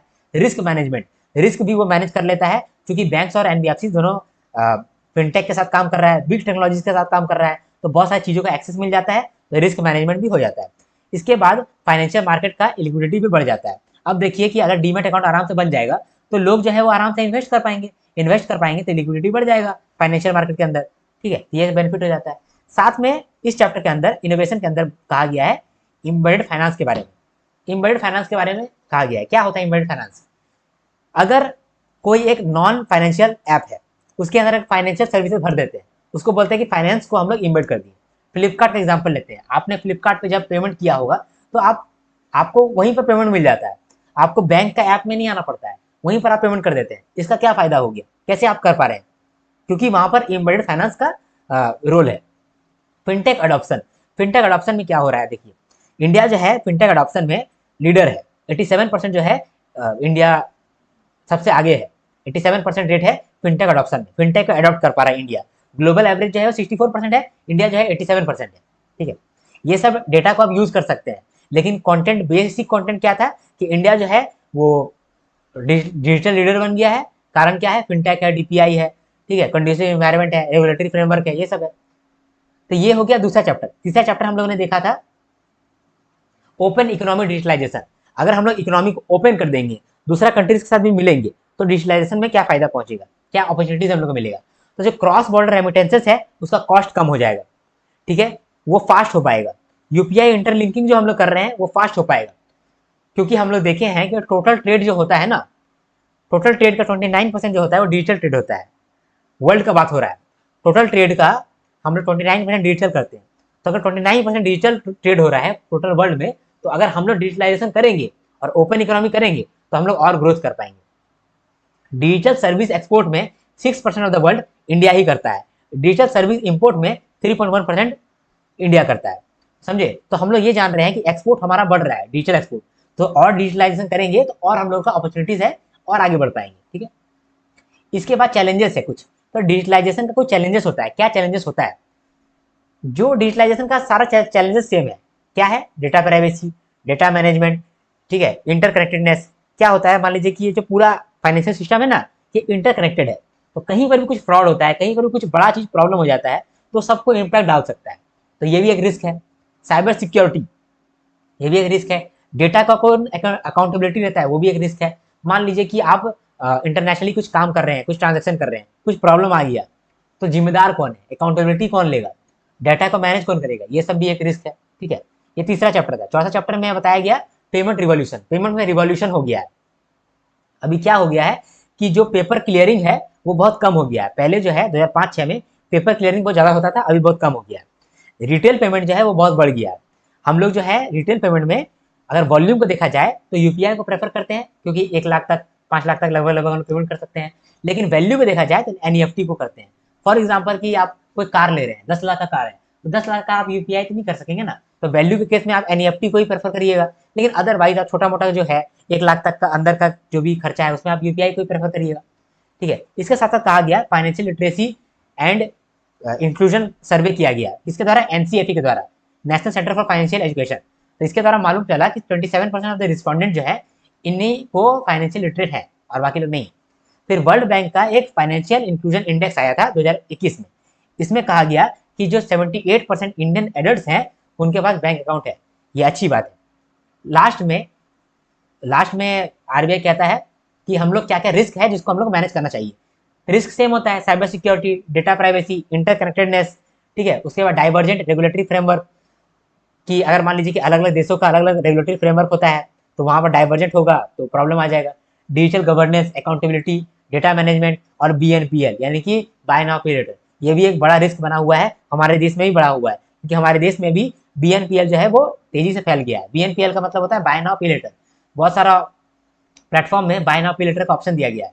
ठीक है, तो बिना ये सोचे कि बाद में पे कर पाएगा कि नहीं कर पाएगा, ऑप्शन दिया गया है। इसमें क्या होता है कि बहुत सारे जो गरीब लोग हैं वो लोग आईफोन खरीद लेते हैं और बाय नाउ पे लेटर कर देते हैं कि बाद में पेमेंट कर देंगे, अब बाद में नहीं कर पाते हैं और रोने लगते हैं, गरीबी में फंस जाते हैं और ठीक है डिफॉल्ट हो जाता है।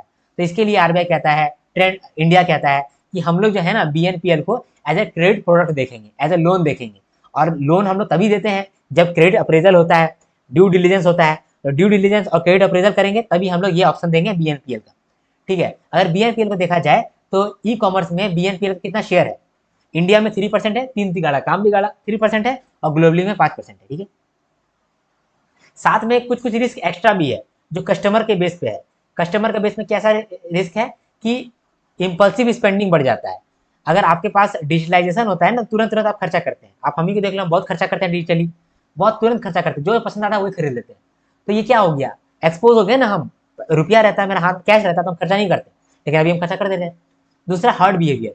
अब दुनिया जो है, मान लीजिए कि आईफोन खरीद रहा है तो हम भी आईफोन खरीदेंगे, इसके लिए हम भी खर्चा करेंगे। और हम जगह ज़्यादा खर्चा करने लगेंगे तो क्या होगा कि इन्फ्लेशन बढ़ाएंगे हम, ठीक है, लिक्विडिटी बढ़ा देंगे मार्केट में। डेटा सिक्योरिटी भी एक रीज़न है, ठीक है। यहाँ पर हम लोगों ने सब कुछ कर लिया कवर, ठीक है। साथ में हम लोग ने यही जाना कि बेस जो है यही है, ठीक है। एक और बात यहाँ पर मैं आपके साथ करना चाहूँगा, ये डार्क पैटर्न को भी मैं समझाना चाहूँगा। स्टार्टिंग करते हैं फॉल्स अर्जेंसी से। कभी कभी आपने देखा होगा कि कोई कोई वेबसाइट में क्या लिखा रहता है कि जल्दी से खरीद लीजिए, ये जो प्रोडक्ट आपको मिल रहा है ये सिर्फ 2 घंटा के लिए मिलेगा, अदरवाइज नहीं मिलेगा। और 2 घंटा का टाइमर चल रहा होता है। लेकिन क्या होता है ना, ये 2 घंटा टाइमर जब खत्म होता है ना, तो वापस से 2 घंटा टाइमर स्टार्ट हो जाता है। तो ये जो है फॉल्स अर्जेंसी है। अर्जेंसी जो है वो सही नहीं है, फॉल्स है। ये आपको मिसलीड कर रहा है, आपको बोल रहा है खरीद लो, प्राइस ज्यादा हो जाएगा, लेकिन कुछ नहीं होता है, ठीक है। दूसरा है सैस बिलिंग। सैस बिलिंग का मतलब कि याद कर लीजिए कि सास जो है वो आपको साइड साइड से बिल कर रही है, मार रही है, ठीक है। साइड साइड से मार रही है, चुपके चुपके मार रही है सास। तो सास बिलिंग, तो चुपके चुपके कोई बिलिंग कर दे रहा है आपका। एग्जाम्पल के लिए ये ले लो आप, क्या बोलते हैं, डिज्नी हॉटस्टार। ये शुरुआत में बोलेगा कि आप 150 रुपये दो, आपका सब्सक्रिप्शन मिल जाएगा। लेकिन आप जब लेने जाओगे तो पर मंथ कर देगा वो आपका। तो पर मंथ कर देगा ना, आपको पर मंथ ये चीज सब्सक्रिप्शन देना पड़ जाएगा।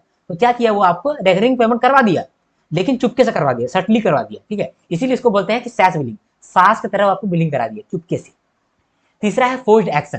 कभी कभी आप देखे होंगे कि अगर आप गूगल क्रोम में जाकर के कोई मूवी डाउनलोड करेंगे तो बहुत सारा ऐप डाउनलोड हो जाता है, ठीक है। तो वो क्या होता है, वो आपको फोर्स्ड एक्शन करवा दिया, ऐप डाउनलोड करवा दिया, तो वो हो गया फोर्स्ड एक्शन। इसके बाद है कंफर्म शेयरिंग सैमिंग। इसमें क्या होता है कि आपको परचेज करने के लिए फोर्स करा जाता है, ठीक है। उसमें बोलता है कि अगर आप नहीं खरीद रहे हैं तो आप गंदे आदमी हैं, आप नहीं खरीद रहे हैं तो आप एक फ्रॉडस्टर हैं, अगर आप ये चीज़ नहीं खरीद रहे हैं तो आप बुरे इंसान हैं। आप देखे होंगे इसमें ऑनलाइन डोनेशन वाले कैंप में, ये बहुत गरीब है, इसको अगर आपने डोनेशन नहीं दिया तो आप अच्छे इंसान नहीं हैं, तो आपसे पेमेंट ले लिया। हमको तो मालूम भी नहीं है कि वो जो पैसा किस कॉज के लिए लिया जा रहा है, किसी के लिए खर्च कर रहा है भी है कि नहीं कर रहा है।